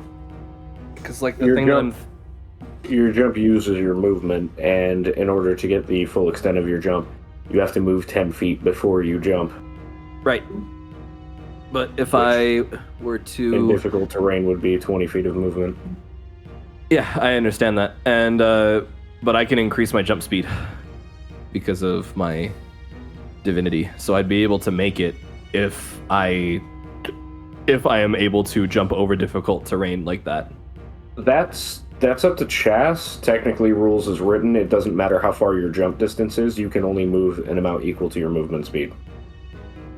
It really? That's a why? Yeah. Why would it word it like that then? I don't fucking know. Because Well, if you can increase your it says the jump. distance of your long and high jumps increases by 10 feet. So why would it? Basically, I guess their logic is like you start the jump on that turn, and then you finish it on your next turn when you get more movement. Oh. Huh. Is that implying that someone's jumping for over 6 seconds? Yeah, that means that between rounds you are mid-air. Yeah. If you jump, that's It's real fucking stupid. bizarre. I'm trying to think. So that's kind of silly. I just use Baldur's Gate rules. Jumping uses 10 feet of movement, and then you get your full jump distance, personally. Yeah, I would say as long as you can move whatever ruling needs you to start jumping, so like in this case 10 feet, you can move 20 feet. It would, and then you'd be able to jump, what would be left after that, 20 feet? Another 20 feet, yeah. Yeah, that is acceptable to me. So if I were to go like this, 5'10", I'm actually 1 square off. Can you drop Emiko off back 1 square, please? This thing is a huge creature. I'm sure it can reach if she's 1 square back. I mean, I can't do it right now. It's not my turn. Yeah, I know, but I'm saying when you did do it. Chas? I would allow it, because she's, technically, currently, she's right here. So, like while she was carrying you, she was right here. So if you wanted to choose to drop her in any of these squares, the only reason she was right here is because that was how you grabbed 2 of them at the same time. Yeah. In that case, I would have preferred her be technically behind me. Okay. This thing is still able to bite at her, but... Awesome. I was off by 1 square, but that's fine. Warding Bond is actually going to finally fucking get used this campaign. What does that do? It increases your armor class by 1, and we share the damage that you take. Okay. So if you get hurt, I take half of it. Okay. I think it also increases saving throws, too? Some shit like that. Let me see. Yeah, saving throws as well. Alright, anything else for your turn, Gelwood? No, that's actually everything that I can do. Alright, Emiko, it is your turn. Okay. Just looking at this thing, does the hide seem to be, like, really beefy? Are you asking if it seems to... Are you asking mechanically if it looks like it has a super high AC? Yeah. looks like it's fairly hardy, but I mean, Lysel hit with the 21. So it's not like it has a ridiculously high AC. Okay, so I'm gonna try to use only 2 key points to bump my 14 up to an 18. That hits. Does that hit? Okay. You have found the AC. I'm proud of you. Okay. So I'm just gonna give you all my attacks. 18 for the first one, 20 for the second one. Yep. And then bonus action. Oh shit. Never mind. Not bonus action flurry blows. I'm just gonna hit it again with my weapon. It's a natural 20 to hit. Woo! So for the total is going to be real quick. Yeah. Give me the acid damage separately, please. Oh shit, that's right. I was gonna ask. Okay, for the first one, it's gonna be 13 damage between slashing and thunder, and then 1 acid damage. Alright, damage is noted. Okay, and then 14 damage, and then 4. Because this one is actually, you notice that the acid kind of absorbs into its skin. Still burns it a little, but not as much as you would first think. Okay, and then the last one, it's 22 damage and then 6 damage. Alright, damage is noted. And that's it for my turn. Alright, yeah, you wallop on this thing. Right after your turn, it is now Lycophos's turn.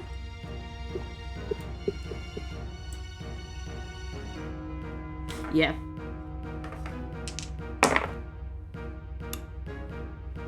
First Eldritch Blast is day natural 1, Sag.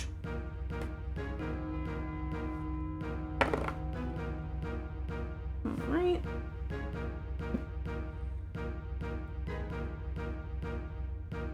Sick. You see these black and blue rays of energy come forth from his hands, and the blue part of his hair glows as he Eldritch blasts the bitch. Alright. That means top of the round, Johnny, it is your turn. Another intelligence saving throw, please.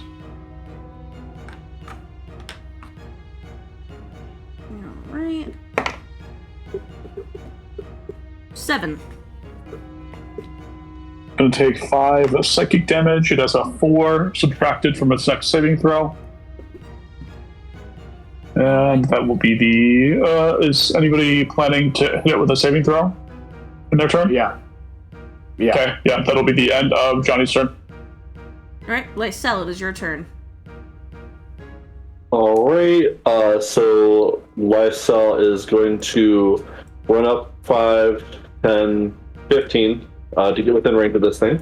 And it's just going to unleash a flurry of blows against it. All 3 of them are above a 20 to hit for a total of 49 points of damage. 49 damage is noted, and this thing is... It's kind of hard to tell how it's looking, but you notice that, some of the water that was holding in its form is starting to pool out into the bog. Would this be the source of everything that's been not so smelling good? I would say no. This is a bog. It just kind of smells bad. But this thing doesn't make it smell better. So then a good deed anyways. To slay it, that is.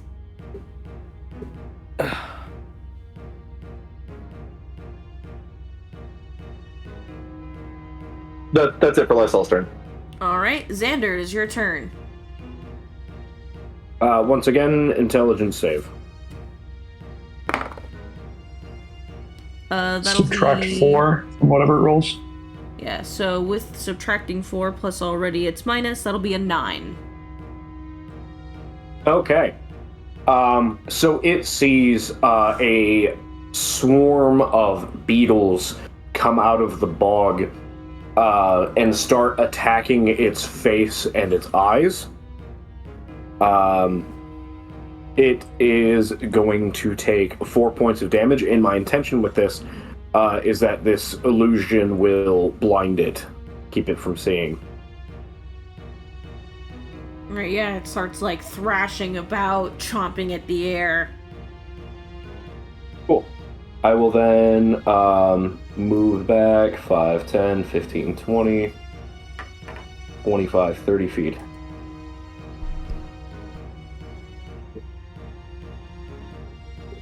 And that will be the end of my turn. Alright. Sorry, I had to look at something real quick. It is now the creature's turn. And even though it is not very smart, it is a creature of the Aether Spine. And thus, it is going to use its action to try to discern if this is an illusion or not. It potentially won't do so, because its check is not very good. It got a 2. Awesome. So that'll be all for the creature's turn. Jay. Okay. He's gonna pull out the fire hammer and the shield, and he's gonna say, Something here has to be weak to fire. It's fucking fire. and he's gonna smack it twice. Roll your attacks at advantage because it is blinded. Yeah, I'm working on getting back to the map because for some reason it moved me over. There we go.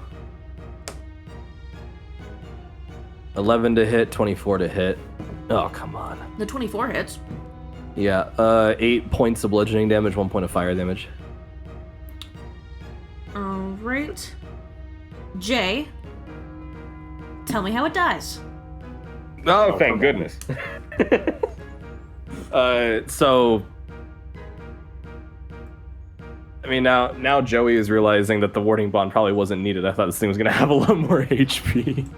Yep. It had I did 130. It had 130 to be fair.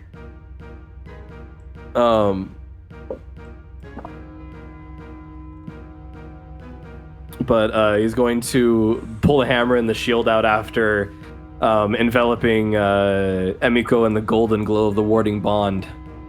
And as the heat sort of moves past both her and Xander in an effort to fight whatever this large bog creature is, he's going to swing upwards and whiff completely, but he's going to play it off like he meant to do it because it's actually a really big wind-up for a downward smash on its head. Yeah, and when the creature is felled, this, like, whatever water was held up into its form is completely dispersed, and all of the moss and stuff wears away, revealing a skeleton that kind of just looks like, chitinous armor. Like, it doesn't look like it's made out of, like, bone. And it fades away, and, Xander, you'd be able to recognize under all that moss and yucky, that was an elemental. Wacky.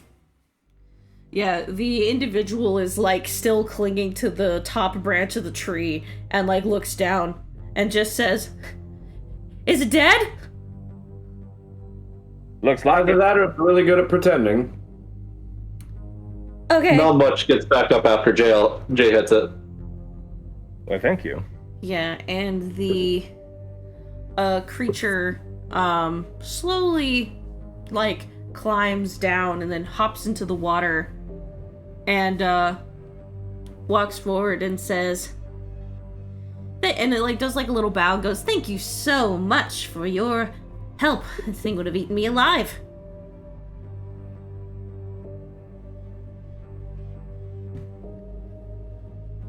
Well, we couldn't have that, could we? Oh, you know, it would be yeah, very awful if you'd let me die or perish. Oh, would have been terrible. I like having my flesh on my bones.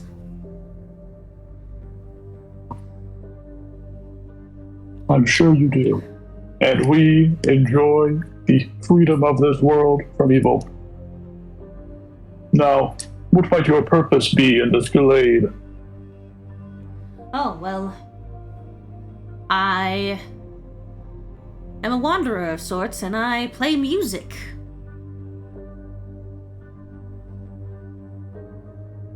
That's So really you were it. just wandering here? Yes. This is my home, after all. Ah, I see. Well then, might you play us, Savita? Oh, of course. And he takes the violin off of his back and he, adjusts it and positions it. And he starts to play a song. And it is kind of melancholic, lower in the notes, but it is very beautiful. And as he's playing, all of you, he says, "This is my thanks to you, by the way," and he plays a really quick chord on the violin, and it's very, very loud, it is amplified, and all of you have bardic inspiration. It is equal to a D8, and it lasts until you use it, so it doesn't have a time limit or anything. Nice. It is just there until you decide it is time to use it. Sick. An excellent melody. Now we must be going. We are searching for a lost friend. Don't suppose you've seen a goblin around here? A goblin? No. Goblin. A goblin? He will shake his head and say, No, I have seen no goblin. But one more thing before you depart. He takes out what looks to be a coin purse, and he hands it to Jay, since that's the person he's closest to, and says, I don't, none of you look like you're from here. Except for you, maybe. And he looks at, Lysel, but he hands Jay the bag of coins, and says, I don't know what currency you use, so here's some glints. Some what? Glints. What is that? They're a coin that some individuals in the Aether Spine use as currency. How much are they worth in gold? Oh, you're the gold piece types. They are worth approximately 2 gold pieces. Oh, okay, thank you.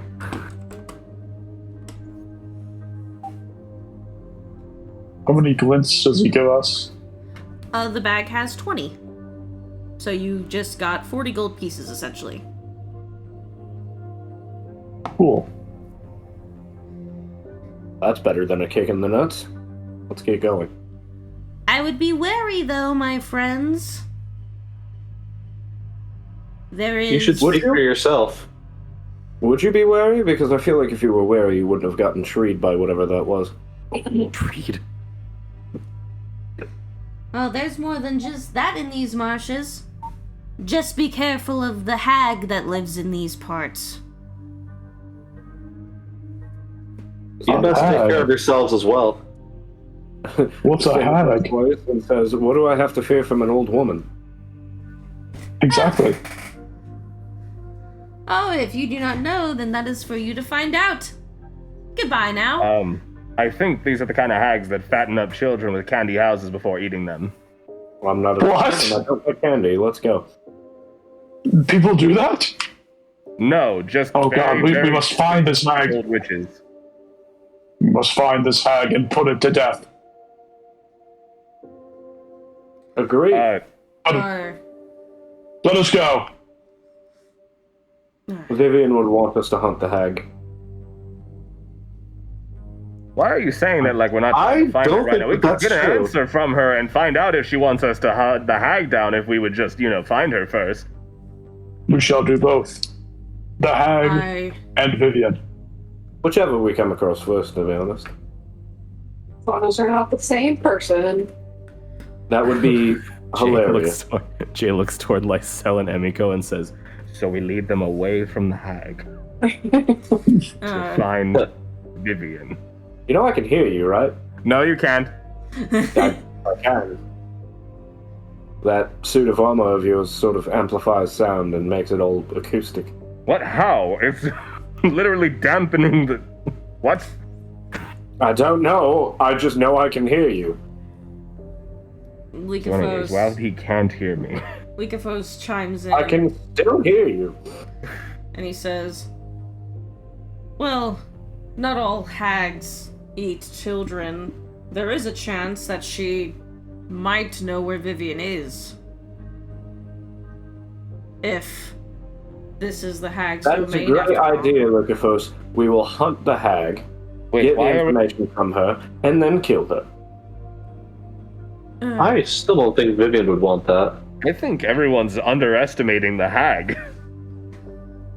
What do I have to fear from an old woman who fattens up children with candy? Because usually they're witches and scary.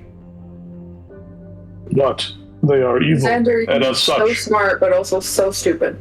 I find it They very must be hard to cleansed. believe that some crotchety old woman is going to be scarier than that fucking thing, pointing to the elemental. and even if they are, it is our duty to put it to rest. Which way is Lysel's, like, bling going off? Lysel, where do your kids want us to go? Accurate. Yeah. East. Or whatever you perceive as east. West. West. That away. Good answer. As you're all traversing, Lycophos continues. He says, I just think that we should err on caution and be amenable before we are aggressive. I'm quite amenable. Xander and Johnny exchange a look, and then Xander looks at him and says, right, that's why I said we ask the hag where Vivienne is, and then kill her. Yeah. I'm just saying, if the hag knows where Vivienne is, she will not likely give up that information easily. But hags are not someone where we can just go in, brandish some spells at her, tell her to give us the information by attempting to scare her, and then expecting to get that information.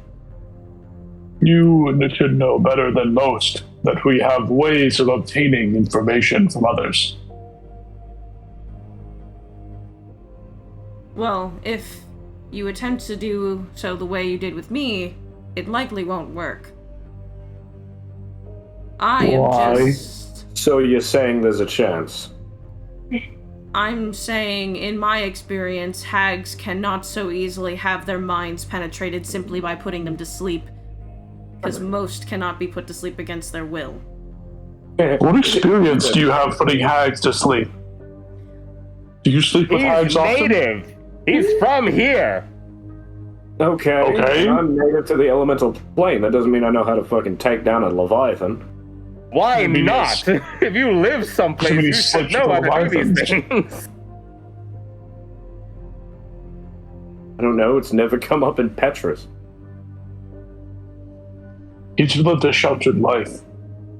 Listen, it's fine. We have not yet come across a problem that we couldn't solve by hitting something really, really hard. I don't see this being any different. Now, I was Well never said. going to say that that wasn't an avenue we could take. I'm just saying that if anyone has any experience with this, it would be the man guiding us through the place we're trying to get to. I don't know.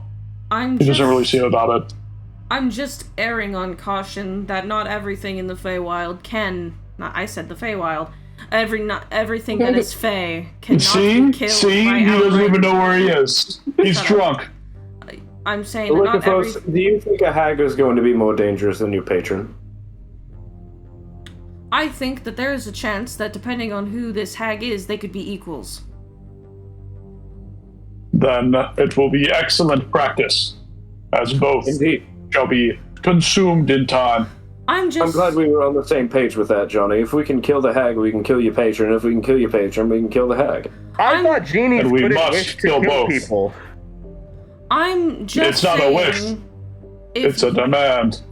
If you go in there, and the first thing you do is threaten her, or try to kill her, or try to invade her mind... We have established 3 times now that we were going to talk to her first, and then if she's not helpful, then we kill her. And even if she isn't, we'll kill her. It sounds like you are purposefully misunderstanding me, and thus, whatever happens, happens. Indeed. Let us go.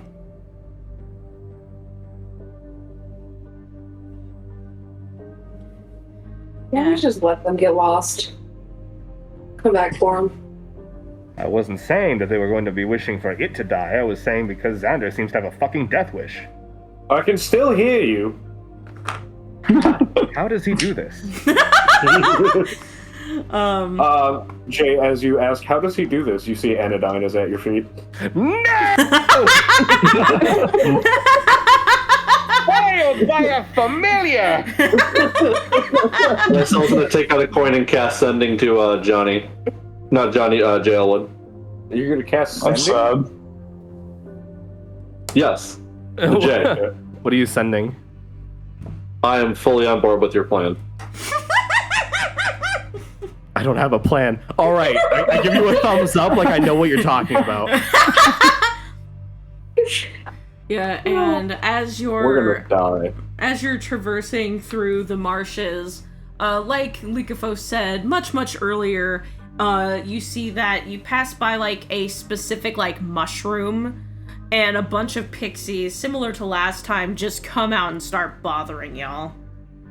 I burp really loudly and use Druidcraft to make it smell really bad. Ooh, this one smells like my grandma's soup. Free soup. Ooh, and they all start like crowding around Xander, like, Hello. Hello, hello, hello, hello, hello, hello, hello, hello, hello, hello, hello. Emiko leaves Xander and hops on Shelwood's back.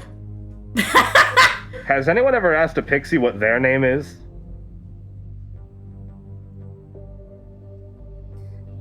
like I haven't. two of the pixies put their finger on their chin. No. Uh-oh. Voice too high-pitched, Discord's not picking it up. No, is what they said, Oh, okay. but in pixie voice. I know at the very least the recording software heard it. You should just turn off noise suppression for these sessions. The recording's going to be picking it up anyway. Discord does it even without. I don't have a setting turned on. Discord just does it by default. Yeah. Because if I turn down the how much my microphone picks up my audio in Discord, then it'll start hearing every time my teeth accidentally clack together while I'm talking, or my breathing. Johnny's gonna turn to one of the pixies. What's your name? My name's Bramble. My name's Bumble. My name is Cherry. And they all just start telling you. Hear like 200 names at the same time. You know, they'll have names. Why do they ask other people for theirs?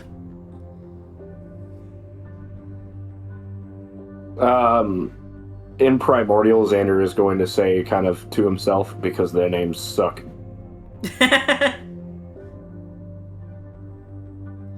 They all speak What did you just say? I didn't understand that. Huh? You just said something. It was in a language I don't know. Oh, I forget. Oh, okay. Let's keep going. Yeah, and they all are like swarming around you, asking you a bunch of questions that are nonsensical or sound very shady. And then one of them like lands on Jelwood's shoulder and says, Your armor's very shiny.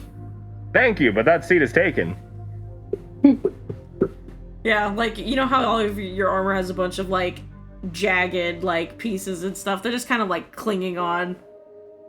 And then one of them like flutters in front of your face and looks at you and says, Are you a knight? No, he's a day. I am a knight of Retka, yes. I'm not from here, you see. Oh, God. Knight of Rekka, Knight of Rekka, Knight of Rekka, Knight of... and like 50 of them start just chanting that. We can make Bleed. Emiko, who's sitting on his shoulders at this moment, just like wants to faceplant. Just like shoves her face into his helmet feather. Jay like never has people on his shoulders, so like You probably couldn't fall if you wanted to because he's bracing onto your fucking legs, hoping to dear God that you don't fall off. And he's fucking tall too, so like that's a long fall. Yeah, that's a big fall. He's like 6.5 foot fall almost. He's like, if this is happening, I'm not gonna be responsible for anything bad. Depending on the way he's carrying Emiko, that's enough for a fall damage, I think. Pretty much.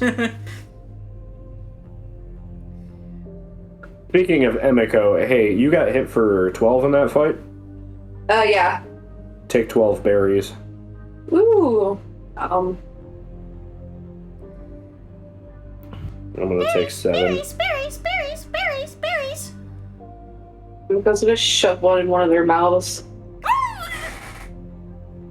Xander says fine, but you're not getting another one. I don't care. Shut him up for a moment. Just the one. They start happily eating the berry. I'll compensate you for that that hit point. No, it's okay. It's fine. It's only 1 hit point. I don't care. I have another 24 of them. I'm not gonna say that when one of us is dying, you're suddenly out of lay on hands. The only hit point that matters is the last one, baby. I wish I could cast Fireball so bad. Oh god. Dude, Minnow's gonna come back and we're all gonna be dead, and he's gonna be like, "What the fuck happened?" And it's like, These fairies are all very endearing. They're not even doing anything. They're irritating. No, they're charming. There's a very fine line for some people. Oh, right. Same could be said about Xander. They're irritating, and that means they deserve to die. No. And then I would like Lottie-Dottie everybody to make me a perception check. First step, Another one. You know, sometimes the dice tell us secret. Oh my god. How? Yeah, hearing or sight base? This one would be sight. Ooh, baby. Dude, Xander can't see, hear, smell, or taste shit.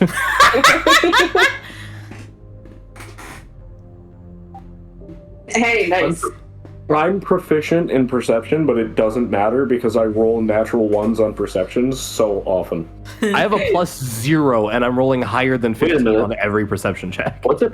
Oh, I lied. Mine is actually 1 higher. Is it actually? You're not fucking with us, right? It actually is? No, I didn't bump up my proficiency for my skills. Oh, Jesus Christ. Hey. Like, Snell 2, Emiko 0. Well, because I think Emiko got one earlier. Oh, no, Lysel is No. too. Yeah. Yeah. Damn. Damn, that's crazy. Current score is Xander and Vivienne 1, Lysel 2, Emiko Johnny J 0. Alright, so Jay, Emiko, and Lysel. And also Nikifus. Excuse me, burp. I always burp in threes, don't know why. As you're all traversing, Lysel, you see in the distance, that there is like a bunch of shadows moving up ahead. It's a little foggy, but like, you know, it clears up the more you go through. There's kind of just not enough to impair your vision, but enough to not see perfect features. And you notice that there are a bunch of individuals, small-sized, walking around. You hear like angry grumbling, and like talking. Checking something real quick. Some of them, you know Sylvan, right? I do. Yeah. You hear a mixture of common and Sylvan, and some of them are just walking around and are like, thirsty, blood, fuck, just angry. A lot of cussing, a lot of like, get the fuck out of my way, fuck you. The 3 things every goth needs.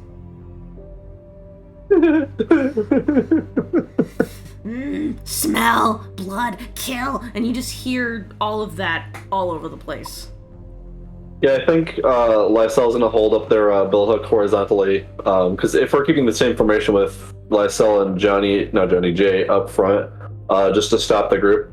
Hey, I think we have a problem up ahead. Those things don't seem so nice. They're saying rather nasty things. As Lysel is saying this, Xander finally can't take anymore, and just yells at the pixies, "Shut up!" Yeah, they all go, "Huh!" And then they look at what's ahead and look back at Xander, and then they all start giggling and fluttering away. That is the worst thing that I have ever seen fairies do. They were in it for the long haul, it would seem. Yeah, Johnny, assuming we have no stealth now, we'll call out, "What lies ahead? Reveal yourself." Yeah, and you hear the bickering, like, stop for a second. And, since they're not invisible or hidden or anything, all of them, like, slowly turn to look at you. And these creatures look like, they are small. They are, humanoid adjacent. And they are wearing these very, very big red hats. Oh, man. Hey, we're gonna disconnect real quick. Our Discord is messing up. You're good.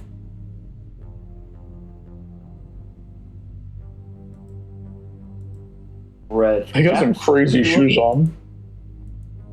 Yeah, right, they got them fucking stompy boots. I would wear those. Yeah, you would. Those are not the dwarves that Snow White was chilling with. Xander's so tempted to start yelling at these fuckers. For what purpose do you inhabit this area? They want to kill us. Yeah, well, that's good enough for me, Eldritch Blast. The only things that we have heard them say in the past 16 seconds is blood, murder, death, kill, blood, kill, thirst, death, murder, kill. You don't have to tell me twice. A second beam of Eldritch Blast. Give me 1 second while I set this up, but I would like everyone to roll initiative.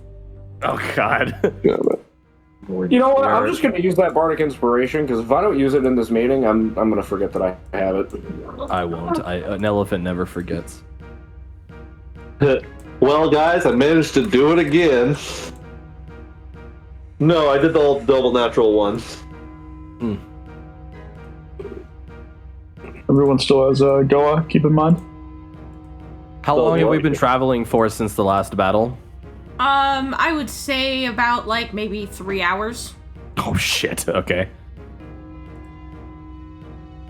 Was that gift for the library? Yeah. Oh, I have not been tracking that. I haven't either. That's why I rolled a 5 on this. Great. Congratulations, me. Okay, I'm gonna use the same figured map, it out. but just this tree is not here. Hey, same. Did you also roll that one? No. Oh. All right, And here's the real question. Do I count as a mount for the purposes of Emiko's turn? No. I mean, you can. You can. Gelwood is a medium creature, and Emiko is small, so... Oh yeah, that's fair. You can move me on your turn, is what this means. That is a You lot. decide to become an uncontrolled mount. Yeah. I'm gonna put the pass down. Okay. Just do the Ratatouille thing, pull on the fucking feathers coming The out. plume. The plume in the Are we still in the bog? You're a bog. Yeah, you guys are still in the bog. Ah, shit. Paducah. However, this area, and for like maybe the last like 10 or so minutes has not been difficult terrain. There's still water on the ground, but it doesn't come up enough to make you walk any slower. Oh, yeah, that figures. Chaz pulls out a bunch of tiny little assholes with swords, and all of a sudden it's no longer difficult terrain. I'm kidding. That's a joke. I was probably like, oh, I was just telling I you. mean, yeah, why would they hang out in the difficult terrain?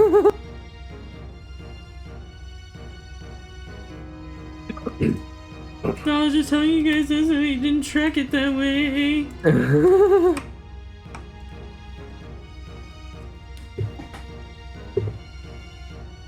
I don't have any more spell slots left.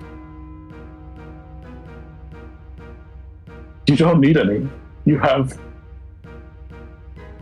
Beldritch Mass. Use your lack of a soul to cast the fucking cantrip you paid for with them. You pay for the cantrip. It's just cool.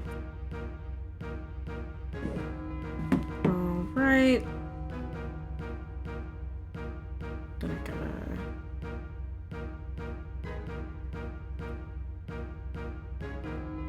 Sure, I'm glad that casters are going first.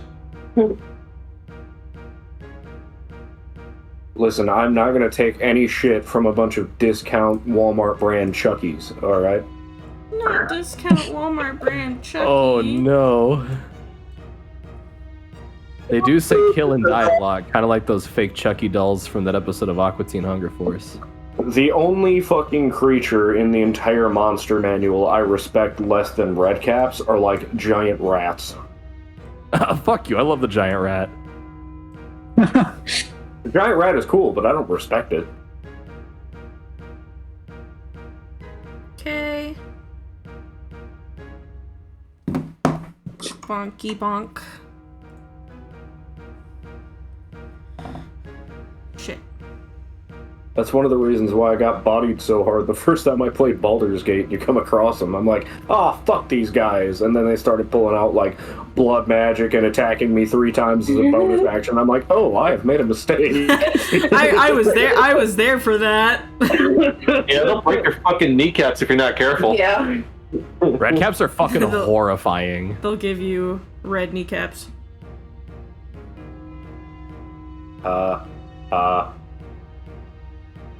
Alright. Okay. You know what would really help us right now? What? 8 velociraptors. If only. Alright, You know what would Johnny, really help us you right are now? first. Hypnotic pattern. Yeah, I know. That's why I said I'm on spell slots. The distance from the red cap that is closest to us, to the right of the tree, from that one to the red cap that's at the absolute corner, diagonal to it. What's that distance between the two? So you're talking about this one? No, to the one to corner? its left. Oh, this one to this corner? Yes, yep. No, that one, but to the first corner you outlined. Okay.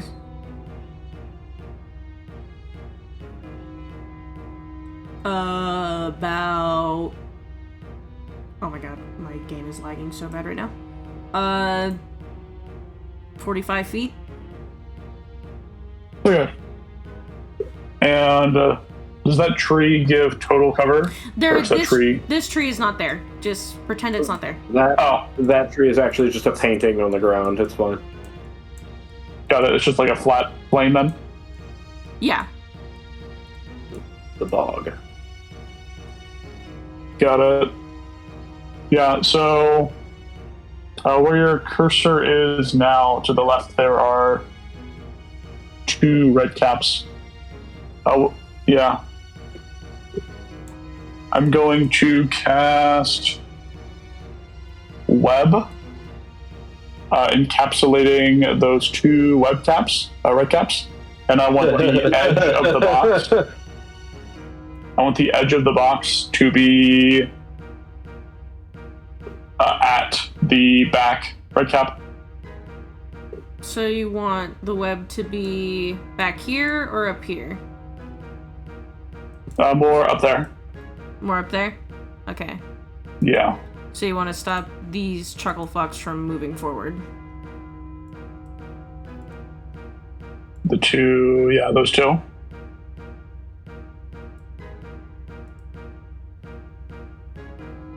Yeah, that's fine. Yeah. And Johnny, a bonus action. Have the frontmost one in the web make me a strength saving throw.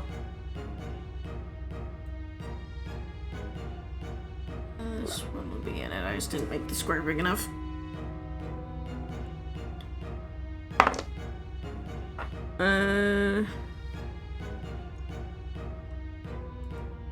Accidentally closes my app. 1 second.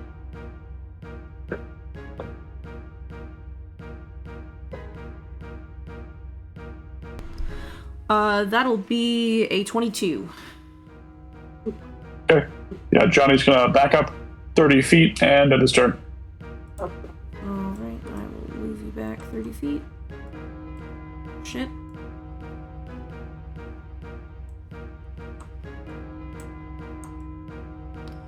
Alright. Xander, it is your turn. Xander's going to move 5, 10, 15, 20, 25, 30 feet.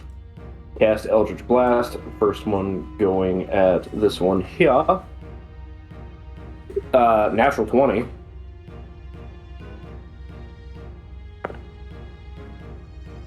Kind of a shit damage roll, but that's fine. So that is going to be 5, 9,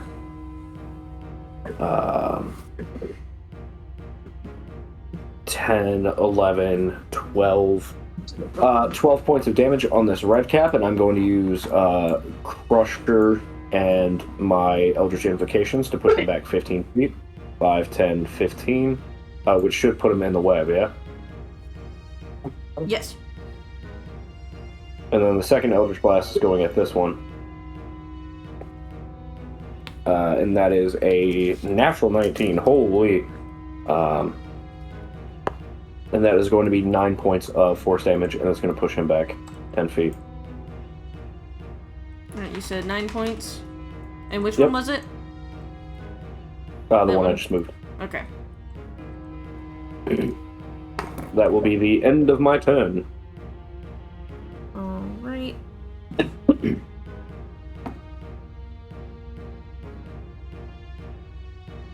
Sorry, there we go. So this one needs to make a dex save. Right, it's a dex save. For web. Yes, DC 16. Right.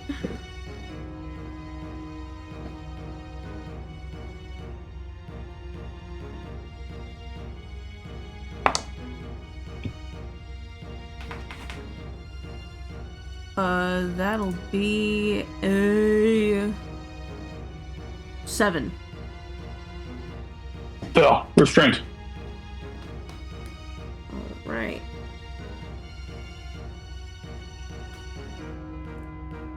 Oh boy, he's stucky. Next one's turn. This one. Whoop. Alright. This one is going to use its action to dash. So 5, 10, 5. Yeah, I gotta stay like right here. Don't believe they have a means of. Yep, do not have. Yeah, they do not have a means of range, so that'll be the end of that one's turn.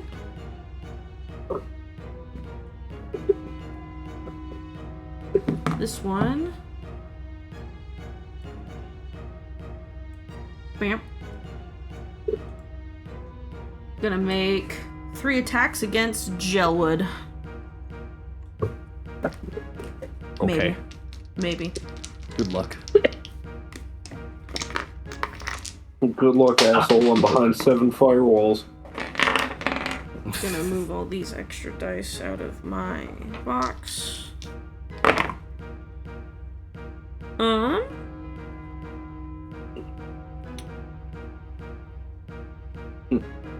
Actually, all of these are correct, I think, already. They all hit 90 slashing damage. No. The first one is a 24 to hit, the second one is a 22 to hit, and the last one is a 6 to hit. Do I have the shield amulet? Who has that? Shield amulet? What? Am I dumb? Am I thinking of the wrong campaign? I think you We got a Leaf Yeah, of Shivering Shield last meeting that gives you a +2 to AC until the end of your next turn. Ah. Yep. Yeah, that was from the unicorn. She gave you And that- a fraction of and- like an ability she has. I definitely do have that problem. It's not my turn, so I can't activate it. So yeah, those first two are gonna hit. Alright. But obviously the third one misses because that was a big 6. It was not a big 6, it was a pretty bad 6 actually. Right.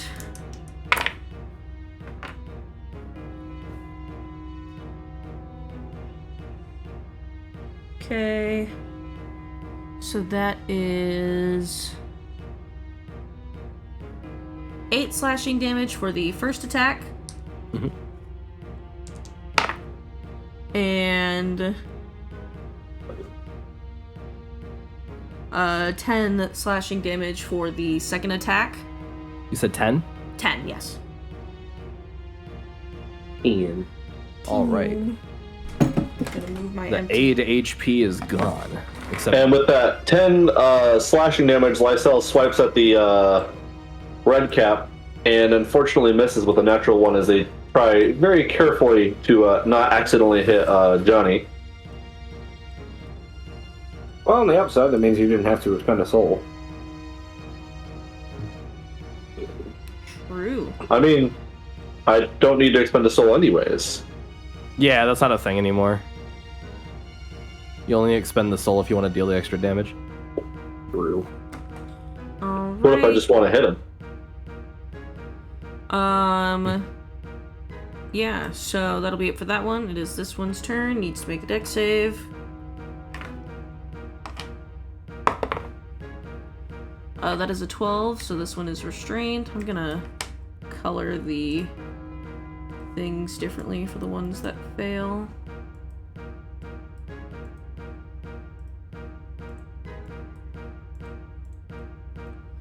There's not much that he can do. He's just a stuck little guy. Number 3 needs to make a dex save. That is a 20 not nat, so he's good. Still in difficult terrain. Thank you. At least for the first 5 feet. Yeah, so I actually put him like right here instead of the tile up ahead.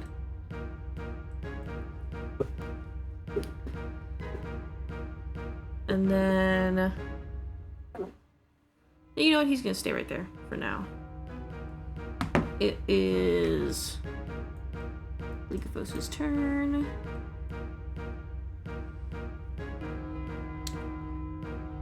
Lycophos is actually gonna stab this man.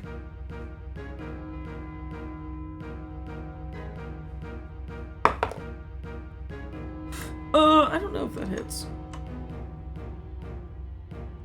Wait. It does, barely. Oh, no. Oh, okay. Yeah, you see this like glittery sword that looks like it's like made out of like bright blue energy, and it has like spectral moths coming off of it.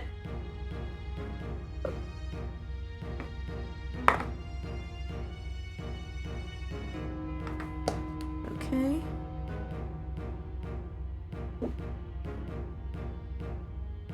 Alright.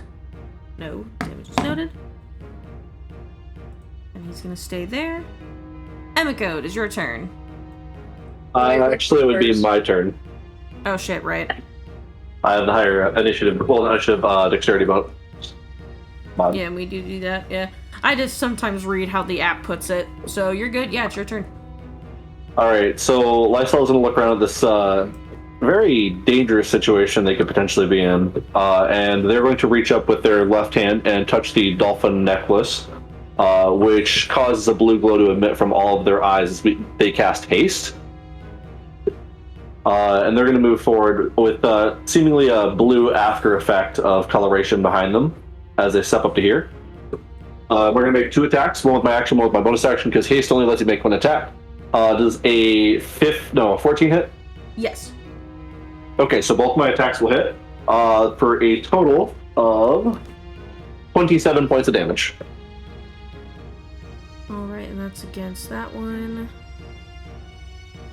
That would be against Redcap 9. Alright, damage is noted. And that is it for Lysol's turn. Alright.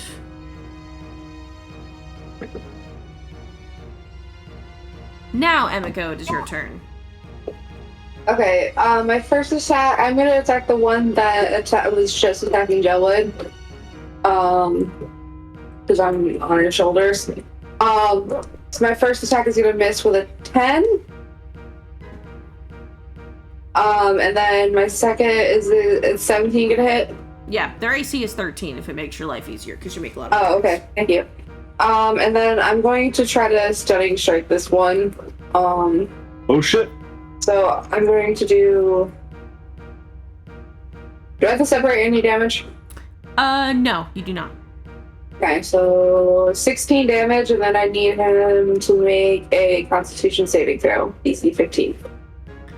Alright, and this is 1, right? Yes, it is. Okay. You said a con save?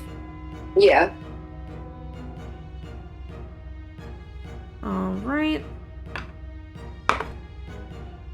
Not great.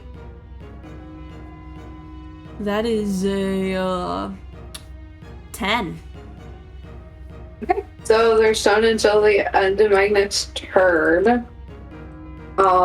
So I'm gonna just, I got a crit on my bonus action attack anyways.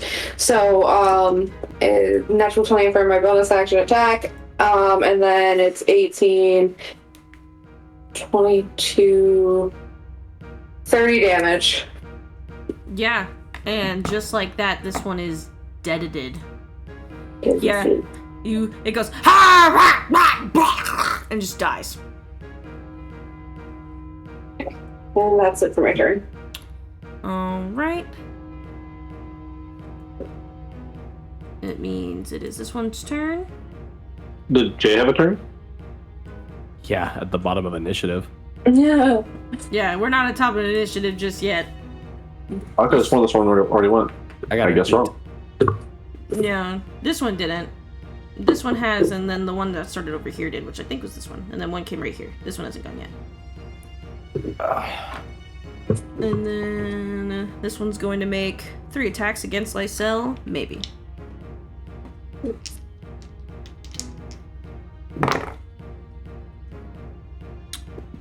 Uh, 21 to hit for the first one. Only on a question. I have cast a spell this turn. Am I able to cast shield? Did you use your reaction? No. Then nothing should be stopping you from casting shield. All right. I always get confused with shield to cast. You casted it. The spell that you casted as an action, if I'm not mistaken. So you can cast any other spell you want to. It doesn't matter. Oh, good. It's not a So I'm going to cast shield, bumping my AC up to 26. As Lysel, usually how they would flourish their weapon as part of the shield, but now these array of swirling lights emerge from the blue afterimage that's going about their body and just bedazzle the creature in front of her. Yeah, that would make all 3 attacks miss, and, you know, the creature just comes up going, ha! And starts going, and then, like, it looks and sees that you are not bleeding, and it just goes, fuck!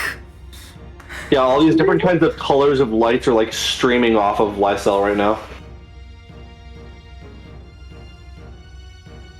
Alright. That'll be it for that one's turn, however. It is now 8's turn. Get a dash. 5, 10, 15, 25, 35, 45, 50.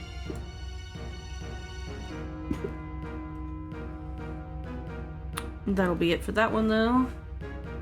Where's numero 5? Where the fuck are you? Are you in here? You are in here. Dex save!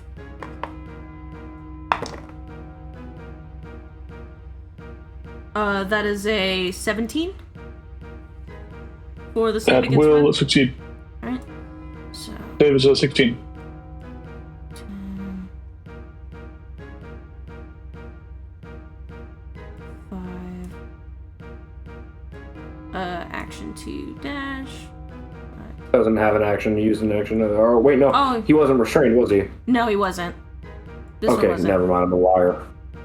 I thought it was the other one that didn't get restrained. My apologies. Very good. This is this one's first turn. Goddamn. Yeah, that'll be about where he can make it. Alright. It is numero 7's turn. 5, 10, 15, 25, 35, 45, 50. Action though. Jay, it is your turn. All right, because I am the one that's getting hit, I'm going to cast protection from evil and good on myself, assuming these creatures are Fey. They're Fey, yes. Sick, which means all of their attacks are going to have disadvantage against me. I also cannot be charmed, frightened, or possessed by them if that is a thing that they can do. We haven't figured that out yet. But with Emiko still riding shoulder back, I'm going to do one of these. Sorry for swooping you around. Oh, shit. There we go. Here, just put it behind you. Well, we know. That works too. I'm gonna go ahead and walk right up to that guy and just sort of like, you know what to do. It's the end of my turn. I don't have any more actions. Alright. It is now the...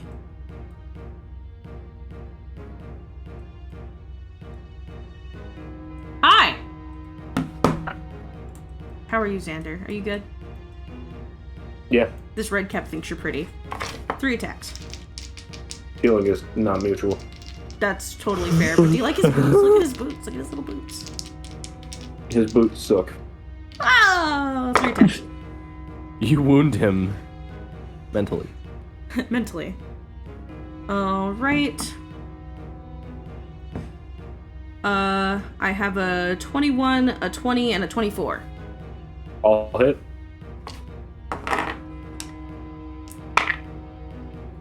Alright. The first attack is 5 slashing damage. Second attack is 10 slashing damage. And the third attack is also 5 slashing damage.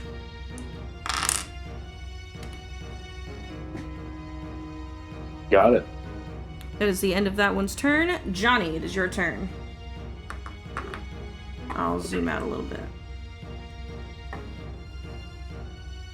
Have the one that's next to Xander make me a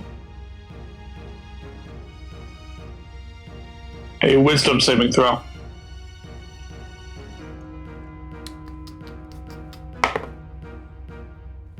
Five. What was that? 5.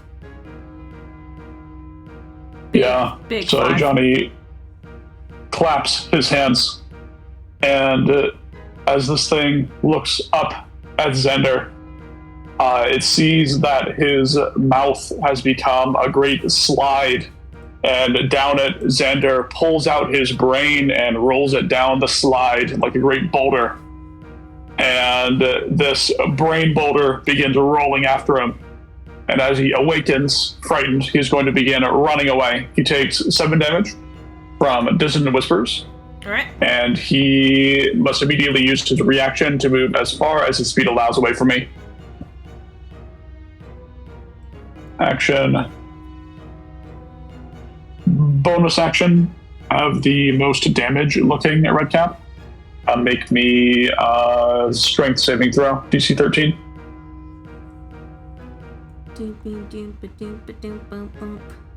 Probably this one. You said what type of saving throw? Strength? Strength, yes. 15. He will succeed. Familiar flies up. End of Johnny's turn. Alright. Oh shit. Oh shit. I'm clicking too many buttons. Xander, it is your turn. Call lightning. Red caps 3, 5, and 4 need to make me a dexterity saving throw. I got a 14, a 13, and an 8. None of those pass. Jesus, they all take 24 lightning damage. Okay.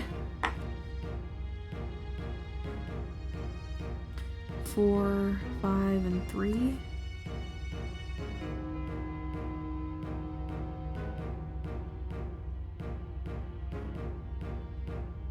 I'm going to move back 5, 10, 15, 20, 25, 30. Alright.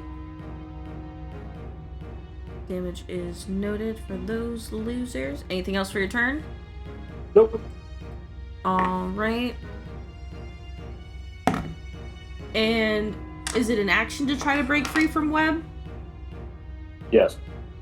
Okay. What's the Yes. is Strength check. Yeah, so that's an athletic, strength check. And then what's the DC? DC, not athletics, by the way, it's just strength. And DC is 16. DC is 16. Despite how good this is for this guy, that is an 8, so that will be all that number 6 will be doing. That one is dead.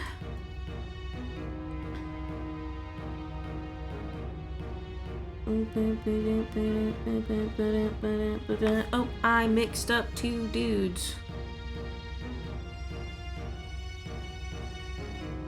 That is fine. There we go. And then put this guy back where he needs to be. There we go.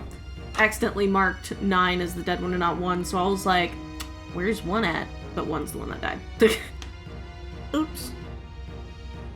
But speaking of which, it is this guy's turn. He is going to make 3 attacks at Jelwood, all at disadvantage. He don't know that. Until now. Bonk. That will not hit. What's your AC, Jelwood? My AC is 21. Nope, that'll miss by 1. And last one is a natural 1. So yeah, he comes up and he just goes, hey, and starts flicking, going, yeah, nothing, and he just... I love protection from evil. And he just looks up at you like, what the fuck? And that'll be the end of that one's turn. That one is dead.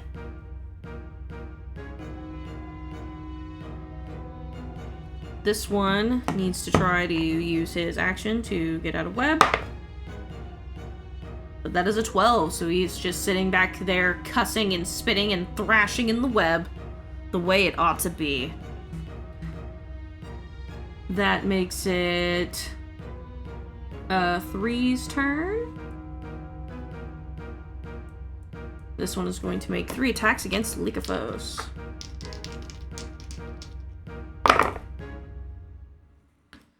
Dot, dot, dot. 2 of those hit, 1 of those misses.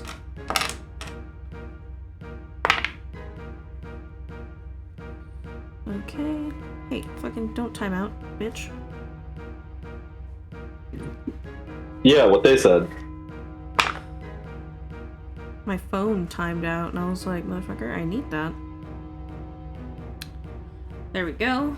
But that'll be the end of this one's turn. It is now Lycophos' turn, and he's gonna smack the shit out of the one that hit him because, ow!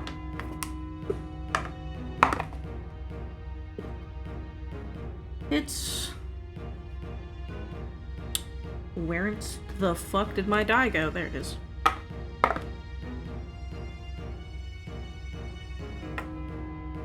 Yeah, it swipes at him a few times and he turns around and gives it a very, very gnarly wound across its chest.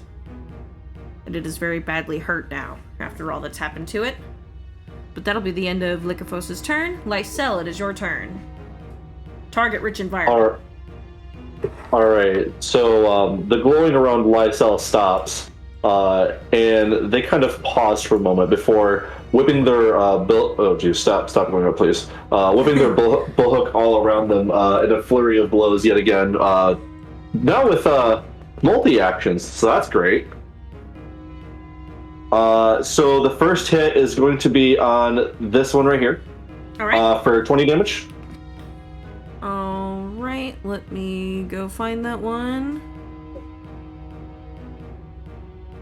Alright, damage is noted. 16 damage. I once again have clicked on... You said, what was the damage? I'm so sorry, 16? Yeah, the second damage is 16. Yep, that is enough to kill that one. Blah! We're going to hit this one next for 24 damage with a crit. Alright. And then we're going to whip the end of the billhook around to this one and hit it for 11. Alright, still up, but very badly hurt. Ah, dang it. But that is it for Lysel's turn. Alright, Emiko, it is your turn. Emiko's gonna try swinging her chain sights at the one in front of her, but she misses the first attack. She's going to swing again. 19 to hit for a total of 16 damage. And she misses her bonus action attack, so it's all good. Alright, but that one is now still very badly hurt. That one is dead. That one, Lysel, that fucking hurt. So it is going to make 3 attacks. What's your AC, Lysel? Babe! What? What's your AC? 21. Okay, so... Ace is a hell of a drug. That misses, but the last one will hit. Did you say shield? Shield. Can't touch this! Yeah, so that will make the last one miss, and again, it's just in there, like, fuming. It's like... like, just sitting there, like, fucking slobbering all over the place because it's so fucking angry. Alright. It is... Can't imagine them being that much of a little bitch. It is now this one's turn. Okay, ow. Fucking lag, dude. Since it's as far as it can go, because it can't go all the way around, it's gonna just take a few shots at Lycophos. Lycophos is gonna fucking die, guys. No, he's not. Go. He My missed balls. all 3.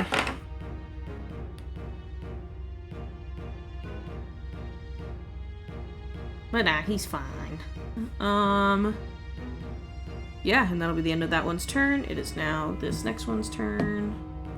This one is going to attack Jay 3 times, all at disadvantage. It better be. Miss.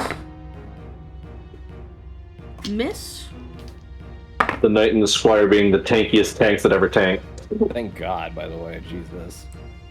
We've Uh, been, if we had gotten hit by every attack that had been swung at us, we would not be in a good position right now. Does a 22 hit you, Jay?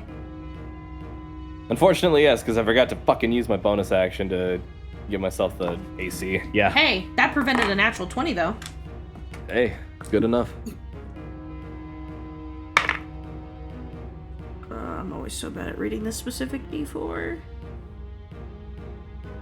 So that singular attack deals you 7. Okay. And Constitution save is a 21s. So protection from evil stays. Alright, and it is now your turn. I kind of like the sitch that we're rocking right now. I'm gonna go ahead and use a bonus action to up my AC by 2. So I'm gonna have a 23 AC until the start of my next turn. And then let's use the... Yeah, we're gonna pull the Firebrand Warhammer back out. I'm gonna keep one arm, making sure that Emiko stays stable. And I'm gonna use my other arm with the fucking hammer to just start beating ass. We're gonna hit the guy in front of me to my right first, number 7 over here. All right. 21 and a 27 to hit. Those both hit. That's gonna be 17 points of damage on the first swing and 13 points on the second. I'm gonna go ahead and pump the second attack for another 8 points of damage on top of that. So it's gonna go from a 13 to a 21 for that second swing. All right, that one is very badly injured on death's door. Cool. All right, anything else for your turn?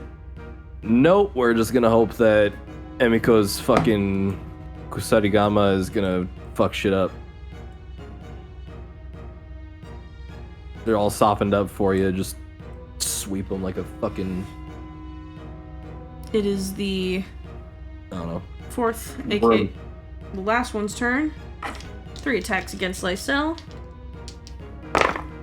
My mind immediately went to Scarecrow from Injustice. What's Lysel's AC right now? Because I know that they cast shield. 26. 26. So I think only one of these is going... No, actually. Yeah, despite those all being fairly good rolls, they all miss. So again, this one comes up fucking... Nothing. Alright, top of the round. Johnny.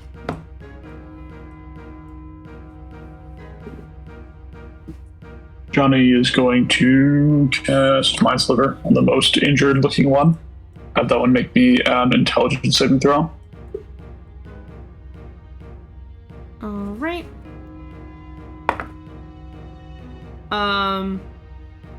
10. 7 psychic damage, -1 to its next saving throw. Bonus action. Is anybody planning to hit this thing with a saving throw on their turn? Which one is it?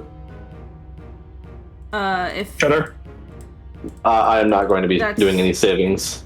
I'm going to be doing a Call Lightning on all 3 of those dudes. Okay, cool. So then going across to the rightmost one, the rightmost red cap, have that one make me a strength saving throw, DC 13. This one over here? Yes. Okay.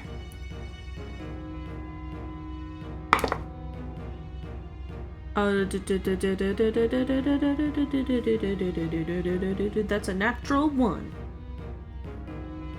It's going to take 1 bludgeoning damage as the Johnny Bat swings by with a blast of water, and it's going to be knocked prone. Johnny Bat flies away. End of Johnny's turn. Alright. Xander, it is your turn. Red Cap 3, 4, and 8, it looks like. All need to make me a dexterity saving throw. One of them has a -1 to that saving throw. I got a 13, a 13, a 13, and a 9. All fail. That's going to be 21 points of lightning damage.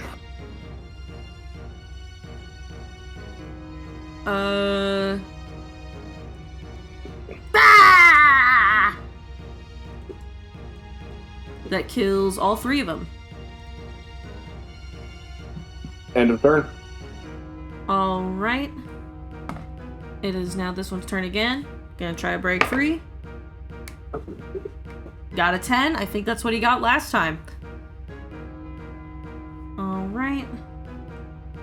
This one is going to, once again,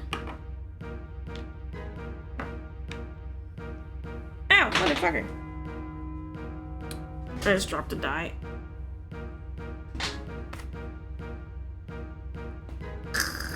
Shit. That's fine.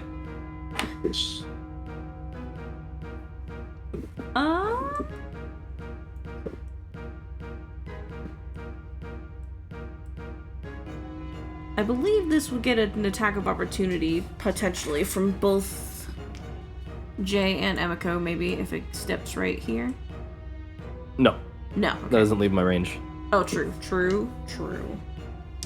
I'm just gonna make 3 How attacks far against... away is it? 5 feet, just diagonally. Right. I mean, I have a range of 10 feet, so that would be within my range. You're on top of Jay, though, right? So you're occupying the same space as him? Yeah. So it's not leaving your reach. It wouldn't Oh, leave. okay. Yeah. That's... Sorry. You're good. So it's gonna attack Lysel 3 times because it just watched Lysel do a bunch of crazy shit. I just dropped another die. Can you please? And it landed in the same spot. You know what? You can stay on the fucking floor. Where are we at in the initiative order?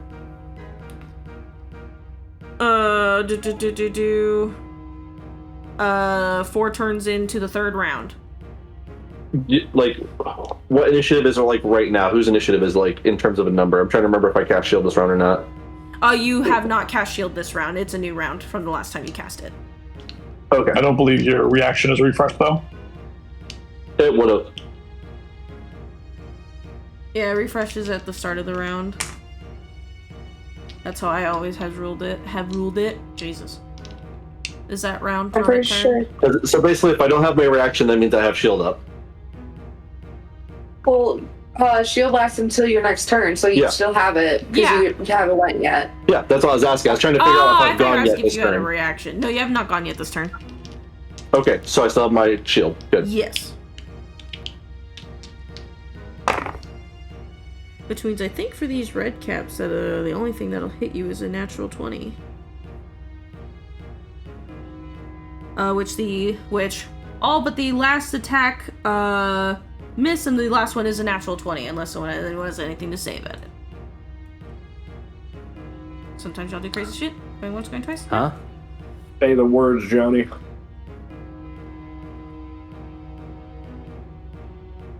Huh?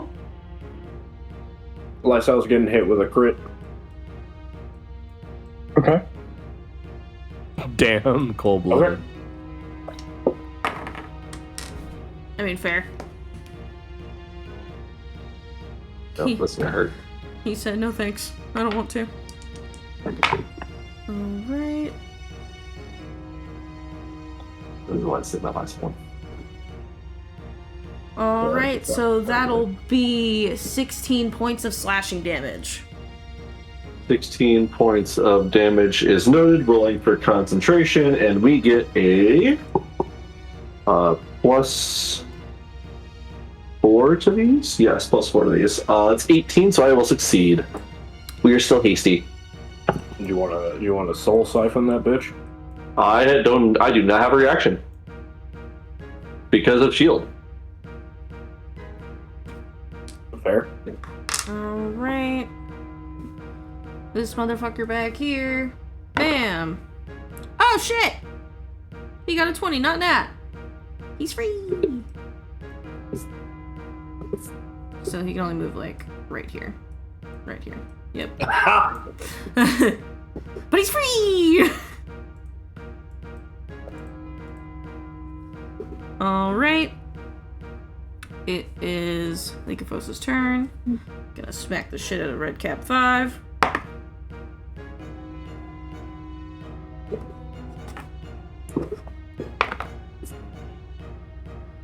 Alright. Where is numero 5? Oh, that almost killed it, but not quite. That'll be the end of Lycophos's turn. Lysel, it is your turn. Alright, is the one who's attacking still up? Yes. Alright, so we're first going to attack Red Cap number 9. I think the lowest I got to hit was a 14, so I'm pretty sure all my attacks hit. Yep. Alright, 17 damage for the first attack. Alright, he is down for the count.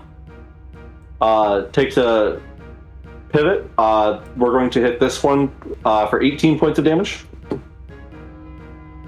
Alright, down for the count. Fuck. Alright, how far would it be to get right here? I'm always weird about diagonal, so I'm not sure. It's about 45 feet away. Oh, I could do that. Easy. Haste it on over here. Yep, we're going to attack this guy for 15 points of damage. Alright. And then another 8 points of damage. Alright, damage is noted. And that is going to be it for Lysol's turn. Alright. Emiko, it is your turn. I think Emiko's gonna jump off of Gelwood and book it to the ones in the web. You said this wasn't difficult terrain, right? Yeah, it's not difficult terrain anymore. Okay, so I should be able to hit him outside the web. The one that was injured, I'm going to attack. 19 to hit. And that one's going to miss.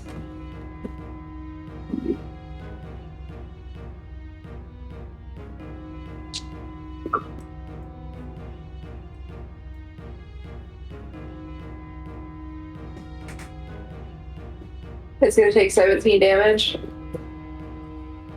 17 damage is noted. And that'll be my turn. Alright, dead. Dead. Dead, dead, dead, dead, dead. Jay, it is your turn. Oh, yeah. 5, 10, 15, 20, 25, 30.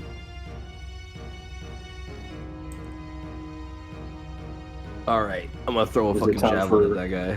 I was about to ask if is it time for +1 javelins? Oh yeah, +1 javelin. Oh my god, I should use these things more often. That's a crit. 25.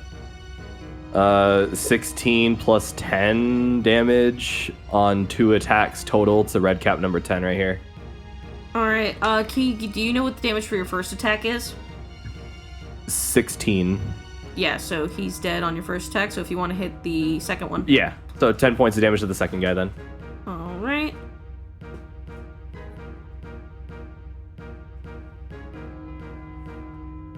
Anything else for your turn, Jay? Nah. Alright, Johnny, it is your turn. Gonna move up 30 feet for the final 2. And how close am I to the closest red cap upon doing that? There's only one red cap. 60. 60 feet. Perfect. By the way, you say there's only one red cap. That doesn't change my statement anyway. As to the closest one. You understand that, Dakota? You said the last 2. No, I said the closest one. I move up to the closest one. But before That's all I said. That, you said the final 2. Jesus Christ. No, I don't think I said that. Anyway, before somebody try to gaslight me, I'm gonna cast. Hey, we're not going to cast Fireball. Please cast Fireball. Yeah? Yeah, I'm gonna cast Fireball. No, I was kidding! I don't have Yeah, I'm gonna anything yet. cast Chill Touch. And he's restrained right now, right? Yes. So I get advantage on that. It's gonna be a 23 to hit That hits. for necrotic damage. He cannot heal. Alright. Have him make me a strength saving throw next. 12.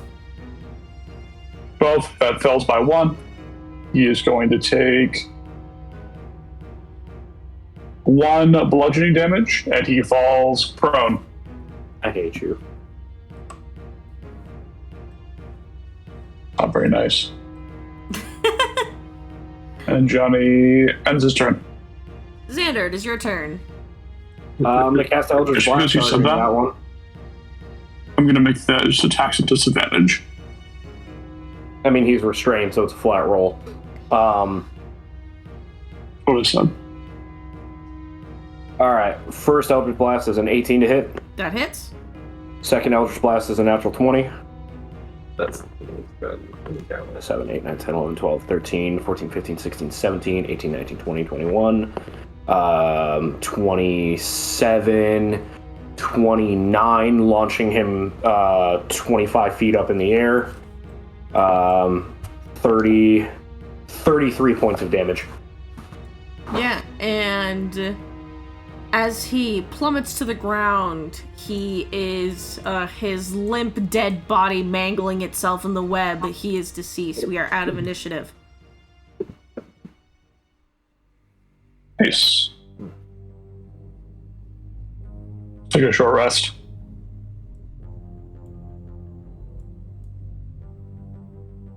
Place out, Wonderful. take What do these someone to people lean have on on their take someone to lean on their billhook as the haste wears off and they have to sit there for a second, just kind of really worn out. La-di-da-di, 6 seconds, everybody, actually. put your missing HP and out of the game, please. Is that including the What do 8 these people have in HP? their pockets? Are you including the 8 HP for that? Yeah. Okay. Where should we put that, General? That's how we're in chat. Oh, fair. Remember when I gave you that 1 hit point? Yeah. I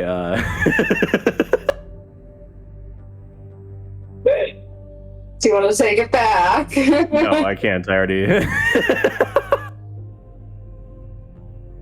Emiko, how much HP are you missing? None. How to get hit. Okay. Just in case short rest gets interrupted, I'm gonna give 10 to Jay.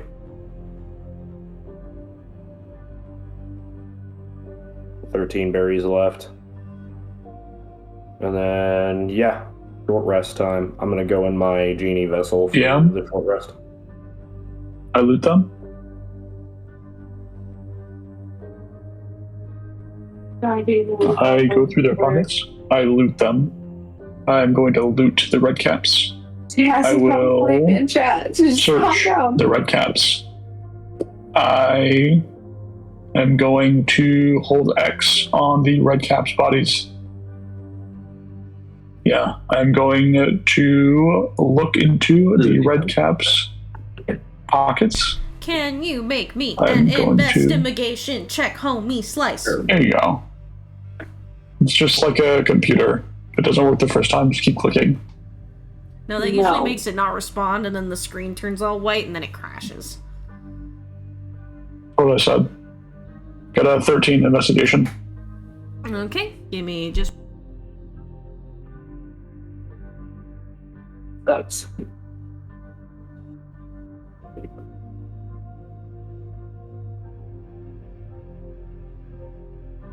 Oh shit, it's 8:45? Yeah, we started kind of late. How did that happen? Time flies when you're having fun. We didn't start. yeah, I'm about to do that to you. We only started like 15 minutes late. No, It was like a half hour late. we were at least a half hour and 45 minutes late. It was at 20. It was 20 minutes. Because Groove said he was here officially at 5:20.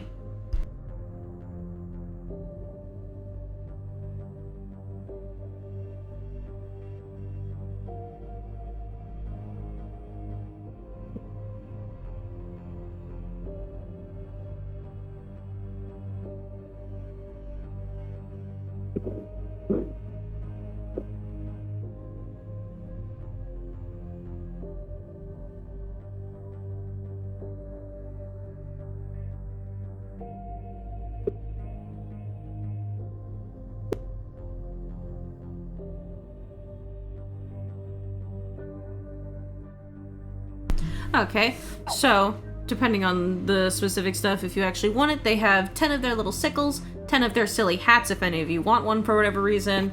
If any of you want the stompy boots, there are 10 pair of them. They have 30 glints, which equals up to 6 GP. Then you can get 6 of their eyes, which can be used for crafting or alchemy. You know, a little gross, but across all of them, they were carrying 6 units worth of shifting tea grass, and they also had 2 greater healing potions.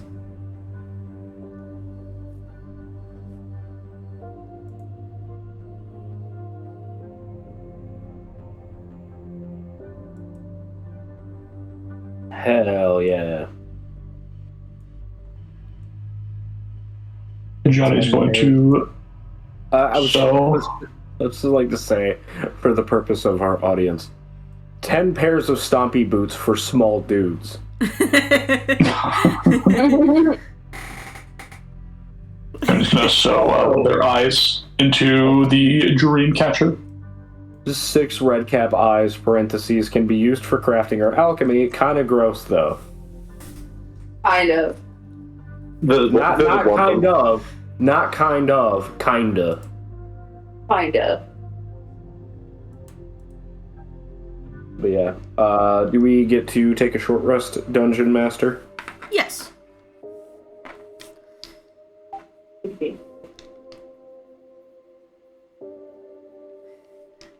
Yeah, and as you all very quickly take a short rest, do you continue? Yeah. Yeah, as you are making your way through the marshes, the pixies all like wave by at you, like they kind of came back out a little bit after you got done fighting the red caps, and they all are like cheering at you and waving you off as you leave, like, oh, woohoo, you did it, wow! See, even pixies don't like fucking red caps. And as you continue to trek forward, maybe another 2 or so hours pass, and I, for the last time, would like everybody to make me a set of perception checks. Perception. You're kidding me. Oh my god. You are joking. You that are makes a lot more sense. joking. You got Did you get another natural one? I got a 3rd natural one on a perception check. Only perception checks have been nat ones for you today. That's incredible. What the fuck? Game 1, Alley 0. Game 1, Alley 0. 6 perk, 18, 26, 19, 18, 26, 19.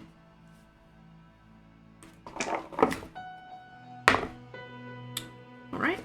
So, another 2 hours go by, and you have kind of like gotten much, much deeper into the marshes. We are back at a difficult terrain.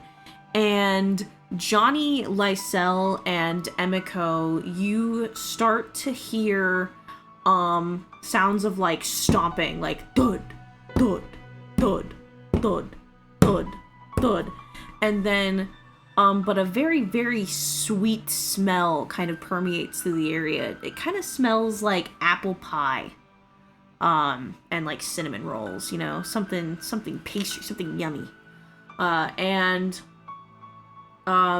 All of you kind of like look through, and you see walking through the marshes is a house. The house has goat legs coming out of the bottom of it, like 4 goat legs. And it's just, and it has a tail as well, and it's just a little cottage. And Lysel, the chiming is now sounds like a giant church bell gong to you. To everyone else, it's like sounds like you're hearing it from someone's phone. But is for Lysel, it is very loud, and you see the ripples cascading over your body. And the house stops walking, and you, because it's maybe about 100 feet away, you see one of the windows open, and hell no. a very, very gentle voice, but obviously yelling, calls out, "Yoo-hoo! Is that the silver lining? Hello? What in the Baba Yaga? Hello?" Thermonuclear bomb. And as this voice calls out to you, you can just see a silhouette of like a feminine figure in the window, waving what looks like a handkerchief. Hello, hello, silver lining. And that will be where I end session for the night. Oh, I hate it.